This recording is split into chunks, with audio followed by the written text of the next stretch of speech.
Welcome back, Beaners. Welcome back. Welcome back. Welcome back. Welcome back. Welcome back. Happy Thanksgiving week. It's coming up. It's there when they're hearing this. It's a couple days away. Okay, so yeah, it's coming up. You're right. coming up. Happy Thanksgiving, guys. Hope you're enjoying your week. Hope you're with some family. Hope you're not a homeless loser. But if you are, the beans got you. We'll still take care of you. How you doing, Sam? I'm good. doing Excited good? for Thanksgiving. I'm excited too. We'll go home, be in Phoenix, We'll be with your family. be in with my Phoenix. family. You know, be with the Postons. We've been with Sam's family this whole time, and that's been fun. It's been really nice. It's been extremely nice. It's actually been really lovely. Yeah, We Take have away- this nice basement to work in. dude, super sweet basement. Got a super sweet van that we get to use. Super sweet. Food's fucking awesome. Food is Minor awesome. racist stuff being said, but you can get past that. We can all get past that. You know, Some more ignorance, I would say. racism. Ignorance, racism, same I difference. think they're the same thing. You know what I mean? I think I wouldn't say a racist person is smart. Also, that's probably the most dangerous racist person. A racist person who can tell you exactly why they're racist. Oh yeah, like with the Candace Owens. Oh, like how she's she can tell you exactly how much she hates niggas, like, That's a Dave Chappelle. and why she's black. That's a Dave Chappelle joke. Exactly. Yeah. It's like, no, that's probably the most scary kind of racist. A racist who's like, no, let me break it down for you. And you're like, oh Jesus. But we're dealing with your classic, more ignorant racism, and that's fine. That's It fine. happens. It happens. It happens. We'll have had 2 Thanksgivings this year. So one before this episode and then one after the episode. It's exciting. You excited for that? I'm really excited for a double Thanksgiving. Sam's excited. I love Thanksgiving. I like turkey, It's pretty good. dark meat. We've been doing stand-up here in Baltimore pretty much every night, and that's been pretty cool. Other than recently. Recently, they started shutting everything back down again. And to that I say, go fuck yourself. People who are doing that and It's wanting that. It's just frustrating because it seems like a lot of the people wanting it to shut down are people that are financially secure. Yeah, I haven't heard many poor people be like, man, shut this shit down. You got to be kind of a rich person, or at least an extremely well-to-do person. And you also have to not know or be around anyone who's not well-to-do. Yeah. Because it's an extremely elitist, rich, asshole fucking thing to say to shut it all back down. Yeah, it just seems like you're not considering all the people who like were paycheck to paycheck before this even started. Yeah. And now it's been a year. And what are they going to do? That's the big question. What's going to happen to all these people who are jobless? I mean, unemployment is going to end. At some point, they can't just keep giving everybody money. So everyone's just jobless, and your brain, because this is what they'd like to say. They'd like, oh, well, should everybody die? That's just as selfish. I'm not saying either one's not selfish. I think the people who are saying open it up, they get it. And if of course there's some ignorant ones who don't. But, I mean, you people like us who are like, open it back up because Jesus Christ, people got to get to work. People got to get to work. Mm-hmm. I'm sorry that we built this whole fucking thing off money. I wasn't around when they built it like that, but that's the fucking world I came up in, and the world you came up in was this world built around money, all right? Some people fucking don't have it, and they got to work to get it. Or just to get by. And just to get by. You know, just just to to live, feed their families. Just to keep it going. Just keep it copacetic. To pay their student loans. Yeah. You know? So I get that saying like, oh, well, you know, worrying about them and saying fuck these old people who are dying or people who are sick who are dying. It's like, hey, man, somebody's going to get fucked. I don't know what to tell you. And let me tell you something. If someone's going to get fucked, I'd rather it be the person who's going to die. Not the person who has to keep living. And I know that's hard. That's hard to hear. But I Because the don't know what to person tell who's them. going to die doesn't have to deal with the repercussions. They're gone. They're gone, dude. They're fucking dead. They're fucking dead. So not fuck them, but you know what I'm saying? It's over. I can't do anything about that. I can only do about the world I'm living in. You know what I'm saying? And the world I'm living in, people ain't dying. People are cases are going up, but people aren't, the same group of people who are dying, who have always been dying, are just dying a little more fast. And that's what happens in life, bro. Cards get dealt in their bad hands. Everybody else got this bad hand dealt with the coronavirus this first time. To shut it down again, you are saying, yo, fuck the middle class. I don't want a middle class anymore. Mm-hmm. I want people who can make it and survive through this, and then poor people. Who have to, like, beg to beg the government for money. Beg the government for money. And you're also like, oh, we should shut it down. Let's just give the government money. All right, what are you going to do now? Like, because that's not going to solve your problems, poor rich people. Yeah, then you're just going to tax you more. Like, what do you really want? We're going to have to, we got to tax the fuck out of you, bro. Which I think we should do anyway, but we're going to have to tax the fuck out of your bitch ass. The fuck, because now you've made a world where nobody can survive but you. That's the world you wanted. You wanted this lockdown world where it's safe and you can feel good and not have to go to work. Because that's what like these rich ass people like to say, like, oh, these people want to stay on welfare so they don't have to go to work anymore. Well, what the fuck are you doing, person who's rich inside his house not leaving? What the fuck are you doing? Huh? Dude, we have friends. We have comic friends who are fucking bitches about this shit. Like, it's like, bro, how are you around so many poor people and don't understand? I think, though, when you have money and comfort in that way, like security, that you've never thought about it. You've never thought about it. You've never even considered it. Because also, you're not, like, when you have that kind of money and comfort, you're not around lower income people. And when I say lower income, I don't mean, like, the lower middle class. I mean, like, poor people. But that's why it's annoying for comics who are like that, because it's like, you're around, I know you're around people because you're around comics. No, they tell themselves that they're not really poor. They're just like comics. They're struggling comics. Because that's the narrative you need to know. You have to go like, oh, well, everyone has a fair chance, and I just worked harder, or my family worked harder. And my family worked harder. Suck my dick. Suck my dick, bro. You know what I'm saying? Because your job is like some smart person job, and another person's job is like construction. Like, go fuck yourself, bro. You know what I'm saying? Like, to think that way, and like, because that's what you're saying. Like, oh, well, these are the only jobs we need. It's like, all right, bro. I hope you like this world where like the poor people do eat your ass one day. That's what's gonna happen. They're gonna eat you because people are getting hungry. They eat. Mm-hmm. Well, that's if they don't exterminate us all before then. Yeah. Well, I mean, no, because they can't do that. They need who's gonna buy their products. It's a good point. How do you have Amazon without people ordering people, you things? need poor people. you need people buying that shit. Yeah. You know what I'm saying? There is no Walmart without people willing to shop at Walmart. Yeah. So I just don't like these people who want to shut it back down. It's like, bro, go fuck yourself, fool, because you just don't even care about any regular person, fool. Oh, everybody's just going out to bars. How could they be doing this? They don't care. All right, bro. So what about the bartender? Just fuck them. What about the cook? What about the person who cleans that fucking restaurant? Just fuck them, huh? Well, just all right, cool. Because it's like, wow, nobody. I just don't like that. Like, the only people who are saying this are rich people, or like people who are well off, or people who are living at their fucking parents' house. Let me tell you something. We're in her parents' house right now. All right. We're pretty comfortable. Extremely comfortable. Extremely lucky. Very lucky. Lucky. Very Didn't do anything to lucky. earn this. We Deserve did nothing. This. Was just born at the right spot at the right time, fool. Just like every other elitist motherfucker who's saying close it back down. Mm-hmm.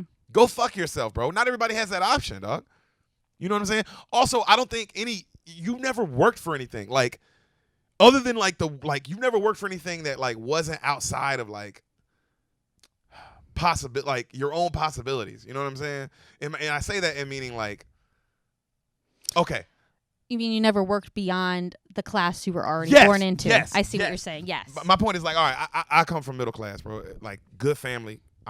Luckily my parents are straight. Don't get me wrong. We ain't wealthy. We are at the bottom of the middle. Like, if the middle class was like this, we're here. We're not here. We're not at the top of the middle class. I'd say this is the top of the middle class, right here, or at least the high up. You know what I'm saying? Where Sam's parents are. You can tell by the way the house she lives in. You know, we're more middle bottom. Still fine. I'm not complaining. It's still a great life to live. I lived a great life. But college wasn't just a given for me. I had to make that happen. And so what I did to make that happen was I played football and I worked really fucking hard at it and got pretty damn good. You know what I'm saying? Now, you're saying a person like me, a person who's come from that kind of middle class, and my only way to get into college was to figure out how to get good at something, to get a scholarship to get into college. You have now taken that away from all these high school kids. Yeah, how can they even do that? You see what I'm saying? So it's like you're not even thinking about like that. And I know to you're like, oh, that's just one little person. It's like, yeah, but you just fuck that person's whole life because it's a bunch of them. It's a lot of them. It's just as many of them as there are old people dying from coronavirus. Yes, and you're fucking them so you can feel good while you're in your little rich fucking house feeling good about yourself, being like, oh, I'm doing the right thing by not going out. Fuck you. You still go to the grocery store, you asshole. And we're not saying that we should be stupid. I'm not saying like people should go out without masks or we should all be like congregating together for no reason. Or full capacity or whatever. Or full capacity. I'm just saying we should consider we should like, be open. hey, if this is a new world, how are we going to function in it? Not shut it down and just let the people who are okay figure it out. And if you're not okay, also figure it out. You know what I'm saying? Also, and then the idea is like, oh, if you can't figure it out, we're just going to throw money at you. Like that's goes against everything that is to be American. Bro. It's do you feed a man a fish or do you teach the man to fish? Teach He eats him. forever. Like, it's like, what do you want from us? Let us know how to make our own world. Let us create our own opportunities. Or lock it all down and just let the rich people decide. Which is what they'll do. Which is what exactly they're going to do. I mean, it always comes back to that. It is the, the 150 people that are the richest make all the rules for the rest of us. Yep. Something like that. Hey, fuck Trump. Fuck Donald Trump. That nigga can suck my dick. He's a piece of shit, garbage human being who wanted to be president. Just like any other piece of shit, garbage human being that wants to be president. But I'll say this about that racist fucker. He wasn't going to shut it down. He wasn't. Because you gotta, like, everybody, like, oh, you gotta, like, bro, of course this nigga's a racist, bad person. But he also wasn't gonna shut it down, like, just like Biden. I like that Biden, still a racist piece of shit, but I like that Biden's way more sensible than Trump. Obviously, way more sensible, way more just knowledgeable about politics and all these things than Trump. And I love that. That's what it should be, the president. But he's also an elitist rich fuck. And not that Trump is. Trump is too. But Trump's on the side of, a little bit more on the side of the common man. I would say a little bit. It's not a so much lot. the common man. It's more he's on the side of industry. Industry, business, and the poor, your middle, like more your middle class, lower class is definitely voting for him. Whereas all your high class is pretty much voting for Biden. You know what I mean? Like most of your elites, like it's pretty split. You know, I'd say that. So when I said that, I meant like he does talk a little bit more to middle America. Oh yeah, I mean, and when I say industry, he's under he is more for capitalism and building your own. Well, I mean, being able to have the capacity to become one of the 150 that who don't give a or just the 1%ers, the people who are well off, who don't give a fuck about everybody else who's poor. Exactly. You know what I'm saying? Don't get me wrong. Trump is an asshole too. He has his own problems, but I'm saying, like, bro, everybody's got to come together to fix this one, bro. This is that big of a problem. And the idea and the shutting it down is not the fucking answer. Yeah, shutting it down and just expecting the government to take care of us. Like, again, have they ever taken care of us that well? I mean, like, what are we really talking about? And hey, the shutdown, we did it once. It didn't work. You know why? Because we can't shut the whole fucking thing down. So it's bullshit. It's bullshit. That's why it's like, yo, fuck you if you want to shut down. Because it's not a shutdown. A shutdown is literally the country locked up like a goddamn thing. Like a goddamn lock. Kush. You know what I mean? You can't fly. You can't go anywhere. You can't drive state to state. Now, if we're talking that, okay. Not anymore. I'd have been okay with it way back when it happened. I'd have been like, oh, 100% we should do that. But now, to do it now, it's over, bro. It doesn't make sense to do it now. They're telling us we have a vaccine on the way that's going to be out before Biden is even in office. So the point of shutting down now doesn't make any sense to me. It doesn't make any sense. It doesn't make any sense. You're telling us there's a vaccine. You want to look back. You want to look like it's also. I hate that it's for like, oh, I want to look like a good person. It is. It has become a very virtue signaling sort of situation. And if you want to go out and work, you're a bad person. Or like you want to go out and do like, because even if you want to go out and have fun, this is what I don't like. They're like, oh, these people just want to go out and have fun and live their lives. It's like, yeah, bro, but when they go out and have fun, somebody's getting paid. You dumbass. Mm-hmm. And I know we're trying to protect the elderly or the people who are at risk, but hey, those people, they don't want your protection. We went to see my grandparents. They want to live and die. We're supposed to wear masks. I have my mask on. They won't. We can't get them to keep the mask on. They want to die. They're like, we don't care. We're 90. We want to have the time we have and then get gone. And let me tell you something. Any old person who's above 75 who's like, oh, we need to shut down. We need to do this. Go fuck yourself, bro. You lived your life. You lived your life. I'm sorry, dude. I'm sorry, but you lived your life. What am I supposed to say to you?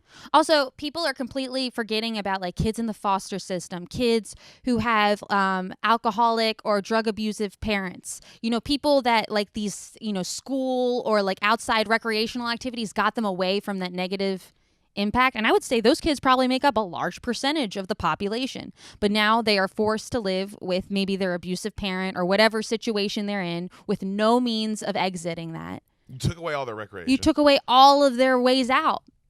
They can't go away to college. That was my only way of like, I mean, how would you even imagine moving out of your parents' house without some like access point? Preach. And guess what? These kids, regular kids, they don't have a parent who's just going to give them a job. Mm-hmm. A lot of you bitch ass niggas, certain friends know what I'm talking about. Everybody's mom can't just give them a job. That's not the situation everybody's in. Where their mom can just get you a great job and all of a sudden you have a great job. And you can choose whether you want it or not. Like, bro, that's not the situation most people are in. No, I mean, I would say 99% of the people are not in this No, situation. that's why it's a 1% thing. And it's like, bro, those are the people making these decisions. Those are the people acting like they're better than you. You know what I'm saying? Because they don't want to go out. And even though what's annoying is they are going out because they're getting their groceries. They're going and doing stuff. They're going having drinks with their friends. They're getting together with their friends. They're having game nights. They're doing stand-up, whatever the fuck the it rules is that are their job important is. until they apply to you. The rules are important until they apply to you. And then you got to act like you're better than. Go fuck yourself, bro. You're not better than shit. No one's better than shit. Everyone is flawed. Everyone's flawed. So and to play this whole game because you got money, it's like, bro, that's the most annoying faggot shit ever, dog. You're a fucking faggot. And I think most people are doing their best. Maybe you're like, oh, they're not following the rules 100%. But most people are doing about the same percentage of following the rules as everyone else. Yep. Maybe they're bending the rules for a different situation than you might be bending the rules for. Yeah, because you're bending the rules for yourself. And some people are bending the rules to survive, bro. To fucking survive. Oh, they're just trying to go out to the bars. Oh, what about the fucking dude who owns the bar, bro? What about him? What about the bartender? What about the dude who cleans the toilets? What about him? Fuck him?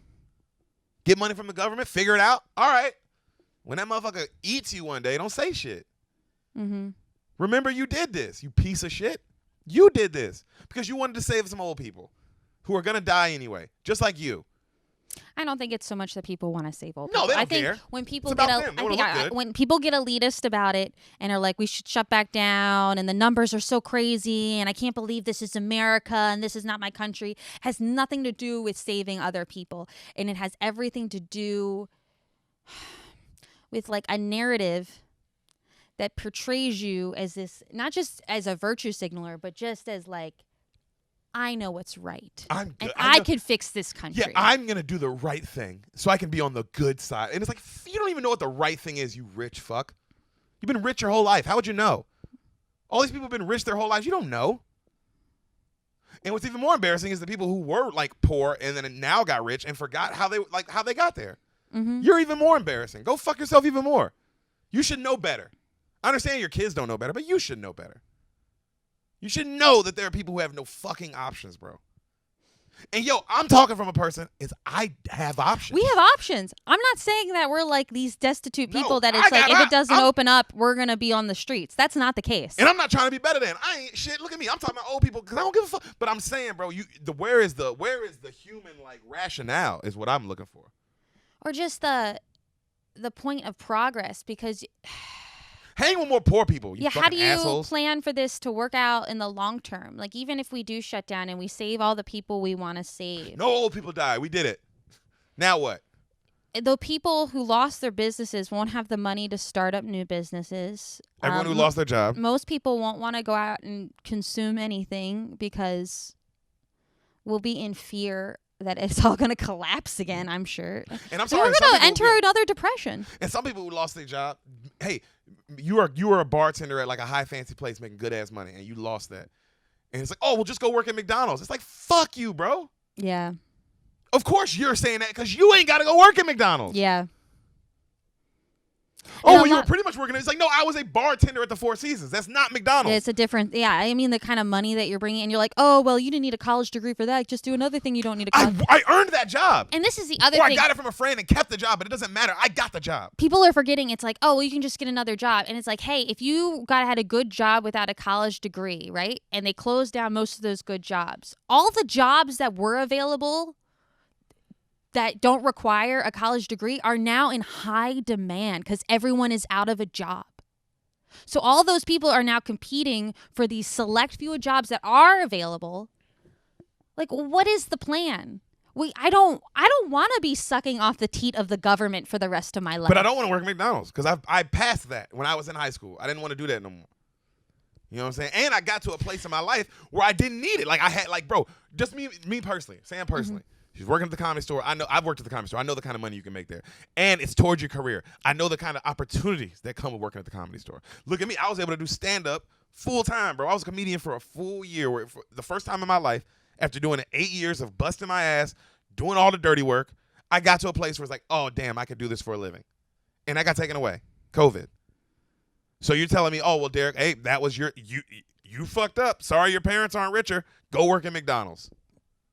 Also, it's not just the college people without college degrees that are suffering. It's the teachers. People with degrees. People with degrees. So many can't people with work. degrees. And then you say, well, they're in other states they're hiring overwhelming amount because they're trying to open back up and the teachers don't want to go. It's like, so I'm supposed to uproot my family during a pandemic and try to figure it out in another state, which might close down anyway. Yep. Yeah, bro, this shit's stupid, fool. This shit is so stupid, bro. But, Beaners, we're going to try to make the podcast work in the meantime. Yeah, that got really... Well, I'm annoyed by it because it's kind of affecting us. Like, we haven't been able to go out in Baltimore the last 2 nights and do comedy because of COVID, like because of the shutdowns again. You know what I'm saying? And we just got comfortable getting back on stage every night again, getting back in that rhythm of going out and working material. Feeling like you can do it. Feel like you can do it. Feel like you can get better at it. Feel like you can make it a career.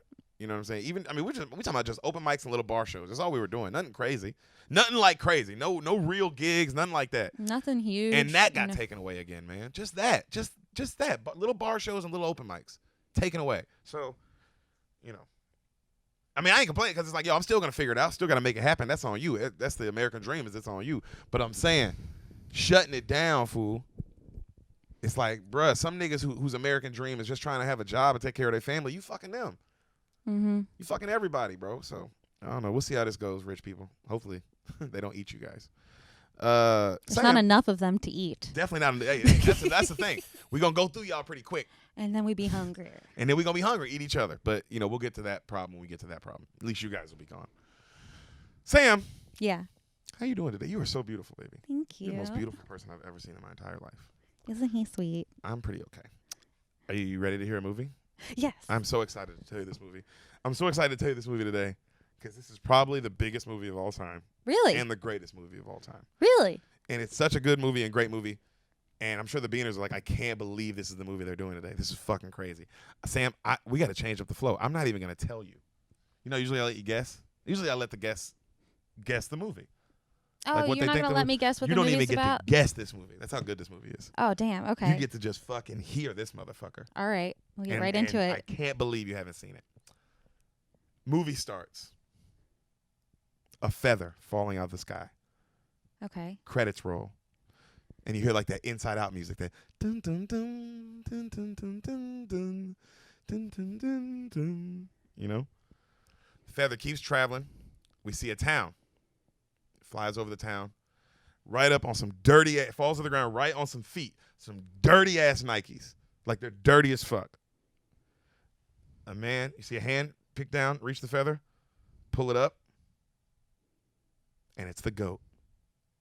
Mr. Tom Hanks himself. T. Hanks. He's looking at it. He has a little suitcase next to him. He opens it up. He puts the suitcase, like the feather, in a little Curious George book inside the suitcase. He's at a bus stop. A black woman walks up, sits next to him. They're just waiting for the bus. Hello. My name's Forrest Gump. Want a chocolate? You ready? Yes, I'm ready. Are you ready to I've hear this movie? I've avoided this movie for most of my life. It's the greatest movie of all time. I hope so. Let's see how many times she cries today, boys. Let's count them up. So the black woman doesn't say anything, right? And he goes, my mom always said. Oh, life is like a box of chocolates. Say it right. Life is like a box of chocolates. You never know what you're going to get. Mm-hmm. It's great. Actually, doesn't. It's one of those sayings that you've heard it so much, it's just like, oh, it's a funny Forrest Gump thing. But if you think about it for a second, it's actually pretty fucking deep. You never know what you're going to get in a box of chocolates. Uh-huh. Isn't that the point? I don't eat chocolate, so I don't know. Do we know who his mom is in the movie? Yeah. Okay. You mean like right now, at this moment in time? Like at some point will it be revealed who the actor is? Okay, I won't say anything then. Why? Because I was like, in my mind, I'm imagining it being like a Kathy Bates. But yeah, it could be. I think she's a little too young to be Tom Hanks' mom. 96? That'd be right. I remember Misery had already come out at that time. Look how old she is in that. Okay, maybe. Also, Kathy Bates is like a Morgan Freeman. I don't know if she ever looked young. Yeah, she is like eternal, like middle age face. Woman. Even now, she looks the same age She as she still did looks middle-aged. 20 years ago. That's why She's it's like 80 or that's why it's something like Morgan Freeman. ridiculous. Some people like it's just you always look 40 and from before and after. Yeah. You never pass. You know what I mean? Like when you hit 40 and you were 40, it's like whoa, you look your age. Yeah. And then that was it. It's like a Benjamin Button thing. But just once in your But life. just one, you get it once. You get it once. Well, that's why he got it. Oh yeah, I guess that's right. I'm Have you sorry. have you seen that movie? Benjamin Button? Yeah. Yeah, I've seen that Okay. movie. I have seen that one. So, he's looking at her, and she doesn't say anything. She's just kind of reading her magazines. It's back on. He goes, "Those are comfortable. Those look like comfortable shoes, man." She has little white nurse shoes on. Mm-hmm. All right, and he goes, she doesn't say anything to him. He goes, "Man, Mama always said you can tell a lot by a person in the shoes, where they going, where they been. I've worn lots of shoes. You know, I bet if I think really hard, I can remember my first pair. Mama said they take me anywhere. My magic shoes." Cut to, he's a kid. We see Child Forrest. All right? And he's getting braces on his legs, like those huge old school braces where you Oh yeah. like walk like almost some Frankenstein shit. You know what I mean? And we see his mom, Sally Fields, Sally Fields, the great Sally Fields. the flying nun. That's right. So the doctor looks at him and he goes, "Well, Miss Gump, his legs are strong as an ox, but his back is crooked as a politician." And the little boy standing there, and he goes, he starts telling his history. The little boy, he's like, "Well, I was named Forrest after my great grandfather, who started this gang where they'd ride around in bed sheets, and you see the Ku Klux Klan, and they just run around scaring people like ghosts or something, and they put even bed sheets on the horses, but that's how I got my name." So everyone is staring at him, and his mom are walking away from the doctor's office, and he's got his little metal shoes on, and people are kind of laughing at him because he's got these big metal braces on. Yeah. And his mom looks at him. She goes, "Forrest, what?" I'm sorry. I have to go Ask back to any the question you want, KKK boo-boo. thing. So are they saying his father started the KKK, like the Great-great-grandfather. whole organization, or just one It was like clan? a great-great-grandfather. Okay. But is it just one No, clan? one clan in like Greenbow, Okay. in Alabama, where he's from. I was going to be But like, we'll get there. whoa, he started the whole thing. Well, he might have started the whole thing. We'll get to the premise of this movie as we go on. Okay. But that is the point of this movie. Really? I had no clue. I thought it was about running. Not the Ku Klux Klan thing. The Oh. point of this movie is, all right, that's just one instance, right, of a crazy moment in history. Mm-hmm. So just bear with me, Okay. and we'll talk more as it kind of lays out in front of you. Okay? That's why I say this is probably the greatest movie of all time. So, everyone's staring at him and kind of like making fun of him. And she goes, "Forrest, never let anyone tell you they're better than you. All right? Ever." "Yes, Mama." We lived about a half mile out of Greenbow, Alabama, and you see them walking up to their house. And since it was me and Mama, we just let all the rooms out, to people passing through. That's how Mama got money. Mama was a smart lady. And you see they're renting out the house. I told you, look at you, already ready to cry. So you see a beautiful house, old Southern plantation looking, the white, with the black shutter, like With that the look. wraparound porch. The wraparound porch, all that shit. So you see, cut to his mom is trying to get him in a really good school, elementary school. And he can't get in. All right. And then you see her in the office with the principal. And the principal's like, "Well, I don't know what to tell you, Miss Gump, but the boy is different. His IQ is 75. Mm-hmm. State minimum requires to get into this school an IQ of 80. All right." And the mom's like, "So what are you saying?"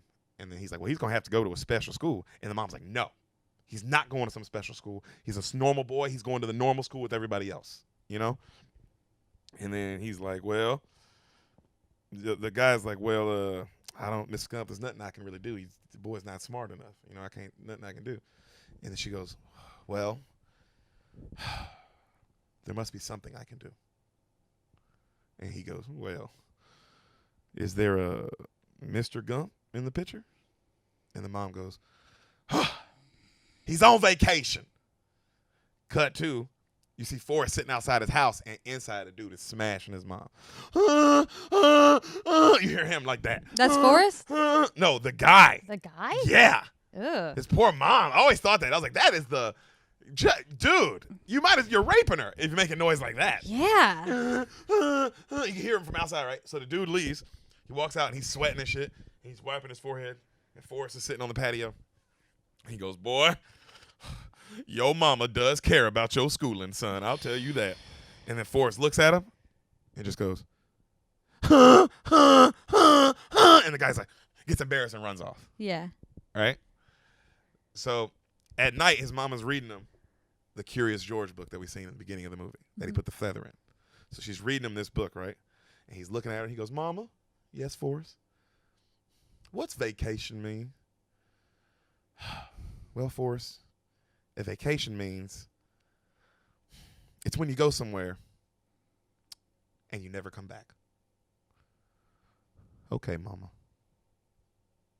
That's not the correct definition of a vacation. I guess sometimes you're like, I just fuck this guy. Yeah, I can't but get now over he's this tonight. Okay. What? Now he's what? But now anyone who Now he's goes on more vacation, retarded. he's going to be so confused. It is kind of like a water boy situation. Like, remember when he's in class and Yeah. he's answering the questions that his mom said? Oh my gosh. You know, and it's kind of like that. It's like, well, the guy kind of just set him up to get a bad grade at some point. Or just like to have his heart broken when someone says they're going on vacation for the summer. He's like, oh, they're never coming They're never coming back. That's a good point. So sometimes the whole house was full of people. And one time, a young man came and stayed with us. And he had himself a guitar case. And you see Forrest dancing to this guy singing, right? And then the mom comes up and said, Forrest, hey, I said don't bother that man. Oh, that's all right, ma'am. Hey, okay, well, dinner's going to be ready in a second, boys. Oh, thank you. Hey, man, show me that little crazy dance you were just doing. That was crazy. Slow it down. And he's got his little metal braces on, so he's trying to dance, but he's dancing like this. You know, with his justice like going up on his toes like that, you know? Yeah. Well, one night, I sure did like that guitar. And one night, me and Mama was shopping, and guess what? He walks past the TV, and he sees, you ain't nothing but a hound dog. And it's Elvis doing that same dance. Uh-huh. And he goes, well, you know, some years later, that man, they called him the king. And then that king ended up having a heart attack. I guess it's hard being the king. Okay. You see what I'm saying now about the moments in So history? yeah, his whole life is touched by every like intense American historical moment. So he goes to school. Okay. And he goes, man, I remember that first bus ride. I remember that first day in school very well, especially that first bus ride very well. He gets on, and all the kids, this is the classic scene, all the kids are like, seats taken. And then he walks past another kid, and a little white kid's like, seats taken. And then another kid's like, can't sit here. I always remember that. Can't sit here. Who's that kid? Where is I he don't from? know, right? Like, how is this? Where's this New York kid in Alabama doing? And so, and then he's sitting there, and he's standing there, and he's all sad. He goes, but then I remember the first time I heard. He said, and I don't know when I went to my first outdoor picnic, and I mean, I don't remember being born, but I do remember hearing the sweetest voice I ever heard in my entire life. You can sit here if you want to. And he turns, and he sees this cute, adorable little white girl, just adorable. She was an angel. We had a conversation the whole way to school. You know, only person who ever talked to me that long at this point in my life was my mom. And then she goes, are you stupid or something? You know, Mama says, you know this line? Life's like a No, the other one. Oh. The other classic one. Stupid is as stupid does. Mama always says, stupid is, stupid does. She goes, okay. Well, I'm Jenny. Hi, I'm Forrest Gump. And me and Jenny, we was like peas and carrots. So you see them playing together, right? As like time passes. She taught me how to read. And sometimes we would just sit out all night and wait for the stars. And then you see the little girl like sitting with him, and they're looking up at the stars, and Forrest goes, I got to get home. Mama's going to worry. Oh, just stay a little longer, Forrest. Please, just stay a little longer. Okay. Jenny, she never wanted to go home. My mama, you know, always told me miracles happened every day. Some people don't think so, though, but they do. This is him talking to the person at the forest. So every time you hear like adult Forrest, he's talking to the person at the bus on the bus stop. Okay, just so you know. But we don't know who that person is. It's just a person it's just a random person. No, yeah, he's still talking to the black lady. Okay. At this point. Okay. Okay. And so he's talking to her, and he says that he's like, but they do, right? And right then you hear a kid like, hey, retard! And he turns, and he's like the little kid Forrest with little kid Jenny. Bam! A rock busts him up the head. He's like bleeding and shit. Mm-hmm. Then another rock and another rock. Run, Forrest! You know this line, don't you? Run, Forrest, run. Yeah. Yeah. Run, Forrest, run! And he takes off running right. And all the kids are like, get him! And they all hop on their bikes. Run, Forrest, run! And he's running, and he's trying to run, right? And the great shot of just his legs, and his legs are going like this, like wide out. And then finally you see the knees start picking up. Dun, dun, dun, dun, dun, dun, and then the fucking shatter. Everything starts clink, clink, clink, clink, clink, clink, and they all bust off him. And he starts bawling, knees high, and like leaving these kids on bikes, like flying, right? And then he goes, you wouldn't believe, it cuts to him as an adult, and he's looking at the black lady, he's like, you wouldn't believe this if I told you, but I can run like the wind blows. And then from that day on, if I was going somewhere, I was running. And then you see this little dude just running through across the whole town, bro, sprinting, like just flying. So he didn't need the braces anymore. It was a miracle. Oh, it was a miracle. Okay. That's why I said miracles happen every day. Some people don't believe that, but they do. Okay. So he runs all the way. You see him cut to another day. He's sprinting to Jenny's house. Uh-huh. He runs up to Jenny's house. Jenny's house is this old shack. Like, it looks like the kind of shit we pass by sometimes. You're like, how is this house in the neighborhood? Like these old farms where you're like, they never did anything to it, and it's been there since 1800 or some shit. Mm-hmm. So he's one of them kind of houses, right? He goes, so he runs to Jenny's house, and he goes, remember when I said how Jenny never wanted to go home? Well, her mother died when she was a baby. Her father was a very loving man. He was always kissing them and touching his older sister and hugging on them. And then one time, Jenny didn't even show up for the bus for school. And he runs up to her and he's like, hey, Jenny. She's like, shh, Daddy's taking a nap. He goes, okay. And then right then you see the father come out, Jenny! And he's drunk as shit. Jenny, where are you? Come on, Forrest, run! They start running through the cornfields, right? Mm-hmm. And they run and they run and they run. Jenny, where are you? And they sit down and she goes, pray with me, Forrest. Pray with me. Dear God, make me a bird so I can fly far, far away. Dear God, make me a bird so I can fly far, far away. He didn't turn Jenny into a bird that day, but the police did come and say she didn't have to stay with her father no more. She moved to her grandmother's house, which made me happy because it was super close. And some nights she would sneak out and come over to my house, and you see her come in, right? And they just get in bed together. They're like kids, they're just like cuddled up together like that, right? We stayed best friends all through high school. Cut to, we see grown Forrest now, like walking with his books, Tom Hanks. And we see the actress who plays Jenny, Miss Robin Wright. Oh, Robin Wright. She's great. She kills this shit. Great actress. So you see the same kids. They got a truck now. They're not on bikes anymore. They hit Forrest with a rock. Bam!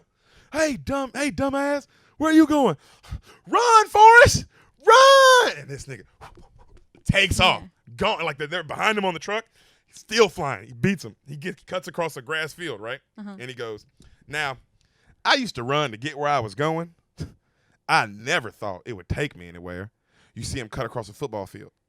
He outruns everybody on the football field. Oh. Right? Okay. And then you see some college coaches in the stands going, who the hell is that? And that guy goes, oh, that's Forrest Gump, coach, just the local idiot. And he just sprints across the field so fast, right?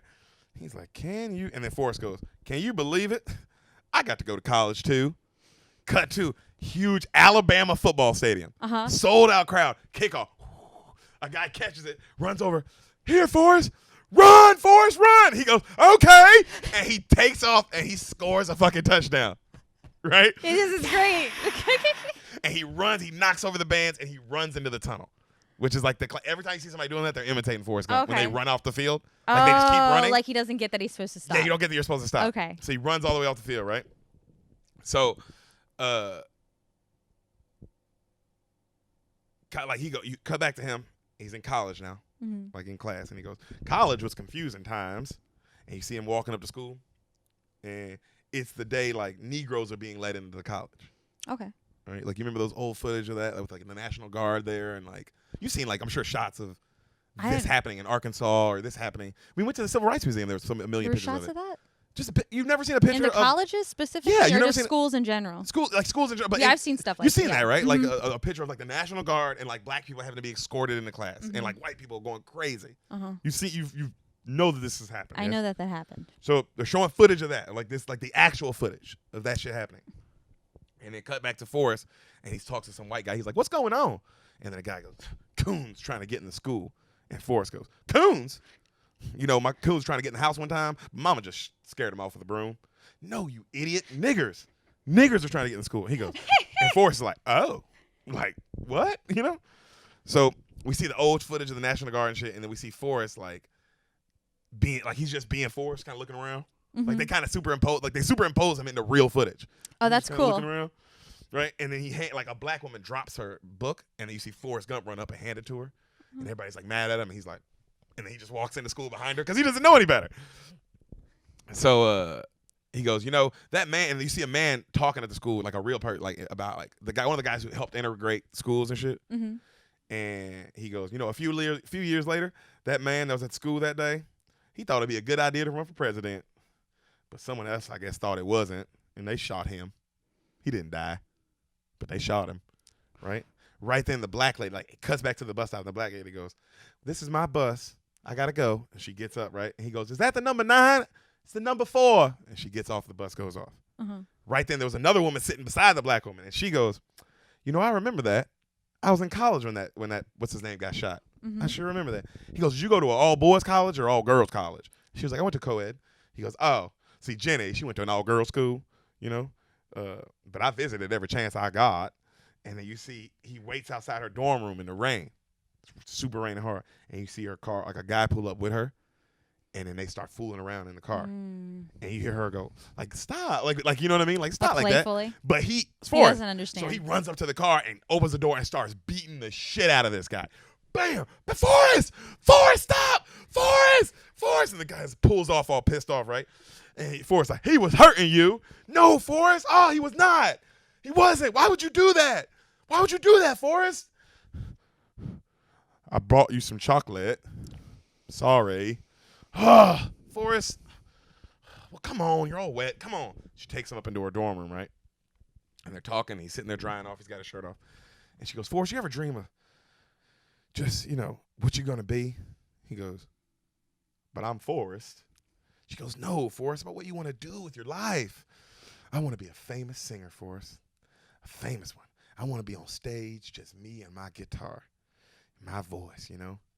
And then right then she takes her clothes off because she's soaking wet too. Oh. And then Forrest is like staring at her and shit. And she's not nervous at all? She looks at him. She goes, you ever been with a girl, Forrest? I sit next to them at home ec all the time. And she smiles, and she takes her bra off. And Forrest, like, because he's mentally retarded. No, I've gathered that. Yeah, and so he's like, I've seen the commercials. And he starts panicking, right? And she goes, it's okay. And she puts her bra back on. It's okay. It's all right. It's all right. I'm dizzy. And she goes, it's okay. And then she just huggles up with him, and they just cut him. Oh, wow. She's trying to make the moves? She was. For a second. That seems and then a little I think she realized, like, oh, this is Forrest. I can't do this.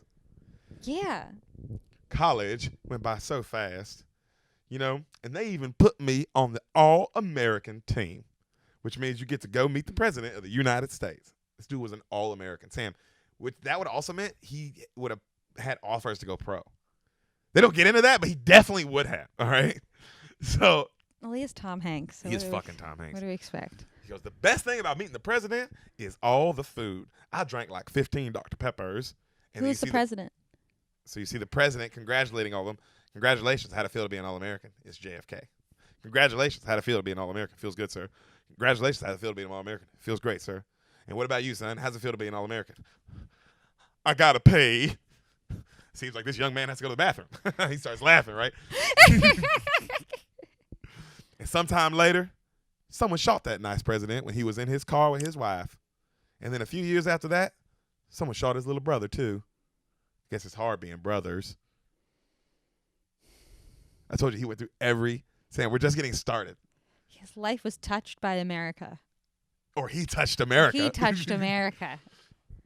So after 5 years of football, I got my degree. You see him getting his degree. Mama was so proud. And you see Sally just bawling. She's so... Her son graduated from Alabama. Well, so she had to, like, screw some guy to get him into the regular school. Yeah, you would be really proud of this. You're like, I think I made the right choice. That nut was worth it. Yeah, yo, you would feel that, wouldn't you? You'd be like... I totally feel that. That nut was definitely, like, was it awful? But... Because maybe you're questioning it, like, most of your life, like, should I have, like, used my body to get my son into school? It's questionable. But then once he graduates from college... Alabama. You're like, I think... That's an All-American. I think I made the right choice. Yeah, I think I did good. So... Took one for the team. uh, he like right. His mom's crying. He goes and she hugs him. I'm so proud of you, Forrest. And then right then a guy comes up in an army outfit and he goes, "Son, have you put any thought into your future?" And he hands him one of those Uncle Sam wants you, kind of like one of those pamphlets. We want you. Right. And so I went into the army, and he could see him getting on a bus, right? And as he's getting on the bus, same thing happens when he was in school. Seats taken. Seats taken. Seats taken. At first, it seemed like a huge mistake. And then we see this black dude. You didn't watch Con Air, but it's one of the black. He's the main guys in Con Air. I did watch Con Air. The guy with diabetes that he fixed. Oh, yeah. Him. Yeah. All right, it's him. And he goes, and the dude's like, you can sit down here if you want to. He's got a big old lip like that, right? And the guy's like, "Hi." He goes, "You ever been on a shrimp boat?" "No." "Well, I've been working on shrimp boats all my life. I was going to buy my own, but then I got drafted. People call me Bubba." Bubba, he said, "People call me Bubba." And then you hear Forrest. So Bubba was from Alabama, and his mama cooked shrimp, and her mama before her cooked shrimp, and her mama before her. And you see them like basically working on like a slave plantation. He's been like in that like a slave kind of house his whole life. You know what I'm saying? Working for white people. So for some reason in the army, I fit in like a round peg because he's retarded. So all the lieutenants love him because he does everything they ask. No questions, no questions nothing. Asked. Wow. Isn't that crazy? It's pretty fun. They're I didn't realize that saying till a lot. today. They're saying a lot by saying They're that. saying a lot by saying that, dude. About who does well in the army. Yeah, if you can take direction, that's for you. So is this Vietnam? That time. So he's putting his rifles together. They're doing that. And Bubba's just telling him all about shrimp, how to catch it. You can barbecue it. You can stew it. You can put it in a salad. Days go by with him saying, you can, make coconut shrimp, lactose shrimp, barbecue shrimp. You got, of course, Tom shrimp. You got ramen shrimp. Like he's just saying all these millions kinds of shrimp. The scene just goes and goes, right? And like days are passing as he's saying all this. And Forrest isn't so saying amazing. anything. Forrest is not talking. He's just listening to him. Right? And at night, I'd miss Mama, and I'd miss Jenny. And then right then you see someone hand him a dirty magazine. "Hey, Forrest, look at this." He opens it up. Jenny's in it. What? Was it like a Playboy or is it like Playboy. an off-brand? Playboy. Oh wow. Good for Jenny. But she's got on her college sweater, topless, right? But her college Oh, sweater. she's like one of the spreads. Yeah. Yeah, she has a bio and stuff. When her school found out about that, they kicked her out because she has on the school logo, right? They kicked her out of school. But it wasn't bad because a man from Memphis, Tennessee, saw that article and offered Jenny a job starring in his show. First chance I got, I went to go see one. You see Jenny, she's on a stage, butt naked with a guitar. Right? Like a strip, kind of like one of those kind of shows. Like a burlesque? Pretty much. But it's not a strip club. It's not a strip, but it might as well because, she's naked, she's butt naked, bro. Wow. You know what I'm saying? And then Forrest smiled because he's smiling at her, and he's like, "Her dreams came true." Wow. So she starts playing "How many times does this moon walk by?" She's singing that song, right? And everybody starts like, "Move the guitar, bitch! Dance!" Yeah, what you doing? Like just screaming, right? Forrest, of course, gets pissed, and goes and pushes everybody off the front row away. Forrest, what are you doing here? He grabs her and then like just takes her off stage. She's like, "Forrest!" You know what I mean? So mad. And then she gets outside. "Forrest, you can't keep doing this. You can't keep doing this. You can't rescue me all the time, Forrest." "I can't help it. I love you." "Forrest, you don't know what love is." He sits there quiet. And she looks at him. And then they're on a bridge. And she looks over the bridge, right? And Is she still naked? No, she has clothes on now. Okay, I was like, wow. She went through like a big coat on and a thing on and stormed outside. Okay. And he's like following her. Like, okay, you know so that's all happening during the dialogue. Yeah. And then she's looking over a bridge. She goes, "Forrest, you remember that time where we prayed to turn into birds and fly far, far away?" "Yeah." "You think I can fly off this bridge, Forrest?" And Forrest's like, "Jenny." She's like, "Forrest, I got to get out of here." "Okay, you can't follow me. I got to go." And she holds up her thumb. "Jenny, wait." And dude stops. "Where you want to go?" "Just anywhere." And she hitches a ride, right? And he goes, "Bye-bye, Jenny." And she's about to get in the car. He goes, "They sending me to Vietnam." She stops. She says, "Hold on." She goes back to Forrest and she goes, promise me something, Forrest. What? Don't be brave. If you get into any trouble, you run. You just run away. You hear me, Forrest? You run away. Okay. Okay. She leaves. Right? She's all right to you, Jenny. And she drives off. And he said, and just like that, she was gone. So he goes to his mom and he's crying to his mama, right? Mm-hmm. And she goes, she hugs him because he's about to leave for Vietnam. She goes, you come back safe to me, Forrest. You understand me? You come back safe. Yes, mama.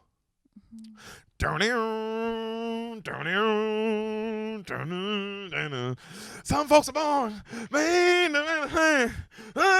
white, and blue. I ain't no fortunate son, y'all. Yo, fortunate sons, why don't you go fuck yourself? All of you. You can suck a dick. You're the problem with this country now. So that song's blasting, and we see the classic shot of like choppers landing into Vietnam. Oh yeah. Well, that song, because you have to play Vietnam stuff if that song's song blasting. is always played when. Because that song's about Vietnam. Oh, that makes sense. I ain't no senator's son. No, it ain't me. It ain't me. That's what that song's about. That I ain't just no blew. fortunate son. No, it's a song about how I'm not fortunate enough. So I have to go fight in Vietnam. Yes. Holy. That's why that song's always played in Vietnam. It's always played because they played it. They played that in Platoon. Yeah, everything. Yeah. I don't know. And then Tropic They Thunder played played, the of Five course. And Bloods. I think they're playing in the Five Bloods. Pretty sure it's in. I mean, because it's a song literally describing everything that's happening. It does make me think about Vietnam. I never realized. But the lyrics are really Why? wild. Yeah. So we see a chopper land, and Bubba's still talking to him about shrimp. That's still happening. At least they're there together. Yeah. And they meet their new leader, their lieutenant. Uh-huh. You know who this is? The other lead in this movie. I don't know. Lieutenant Dan, Mr. Gary Sinise. Do you not know who Gary Sinise? You not know who Lieutenant Dan is? I can't place Gary Sinise. You might be the only person on earth who's like, I don't know who Lieutenant Dan is. Who's Gary Sinise? Give me Gary Sinise, dude. This Give guy. me another movie reference. What? I feel really embarrassed now. You should, dude. This guy. I think the beaners are going to. That guy. Him. Oh yeah, that guy. He's in like a lot of crime movies and stuff. Yeah. He's a great actor. You never say, yeah, he's great, but mainly known for Lieutenant Dan. Okay. If you ever, like, I'm sure that's the only thing he's heard his whole life. Is Lieutenant Dan! Every time he's out. Okay. So we meet him, and he tells, like, hello, sir, do not salute me, you idiots. My name is Lieutenant Dan Taylor. Somebody, like he said, these fucking Charlie are always looking to pick off whoever the lieutenant is. So don't, like, you don't know, because they're in the battle. He's like, don't salute me. Oh, I don't want to be at risk. Yeah, you don't want people knowing, oh, that's the lieutenant. Clearly, yeah, kill him. Okay. Yeah. Wow. So is that like a common thing? I'm sure it is. Okay. And he looks at Bubba and he goes, what's wrong with your lips, son? Born with big gums, sir. He's like this. Well, you better suck that thing up before it gets caught in a tripwire. I remember me and my brother used to laugh so hard at that. Better suck that thing up before you get caught in a tripwire. And he goes, like that. And he goes, look, it's basic out here. You stick with the men who've been here the longest and you learn. One item that's difference between life and death in Vietnam, your socks. Always change your socks whenever we stop. And then you see Forrest go, Lieutenant Dan knew a lot of stuff. He was from a long military tradition. Someone in his family fought and died in every, and then you see a flashback of Gary Sinise, like a different looking version of him, dying in every single American war. Right? Uh-huh. So he had a lot to live up to. And then you see him What to die for. Right? And then Gary Sinise goes, 2 standing orders in this platoon. Take care of your feet and don't do anything stupid like get yourself killed. Understand that? All right. And he takes a shit. No problem. And then Forrest is like, he looks at Bubba. I sure hope I don't let him down. Cut to the boys are marching through the jungles, right? Mm-hmm. I saw a lot of the countryside on those real long walks. And we were always looking for some guy named Charlie. You know, Charlie is the bad guy. They would always say that in Vietnam. Charlie. Oh, okay. I didn't understand that reference. And he goes, it wasn't always fun. And you hear like them like get into some shit. Get down, shut up. So he did. But the one good thing about Nam, there was always some place to go. Always something to do. You see Forrest like checking foxholes and shit. Mm-hmm. And then one day, it started raining, and it didn't quit for 4 months. It just, You see them walk and just rain, everyday rain. Mm-hmm. We went through every kind of rain, fat rain, rain from the side. Hell, some rain felt like it was coming straight from underneath, right? So as it's raining one night, him and like Bubba Gump comes and goes, hey, Forrest, lean on my back so that way we can fall asleep with our heads not in the mud. Okay. They're leaned up. He goes, hey, Forrest, you know, we got to watch out for each other while we're out here. And also, I got an important question to ask you. How would you like to go in the shrimping business with me? I got it all figured out so we could live right on the boat, you know? I'll be the captain and split it right down the middle with you 50-50. And then Forrest goes, that's a fine idea.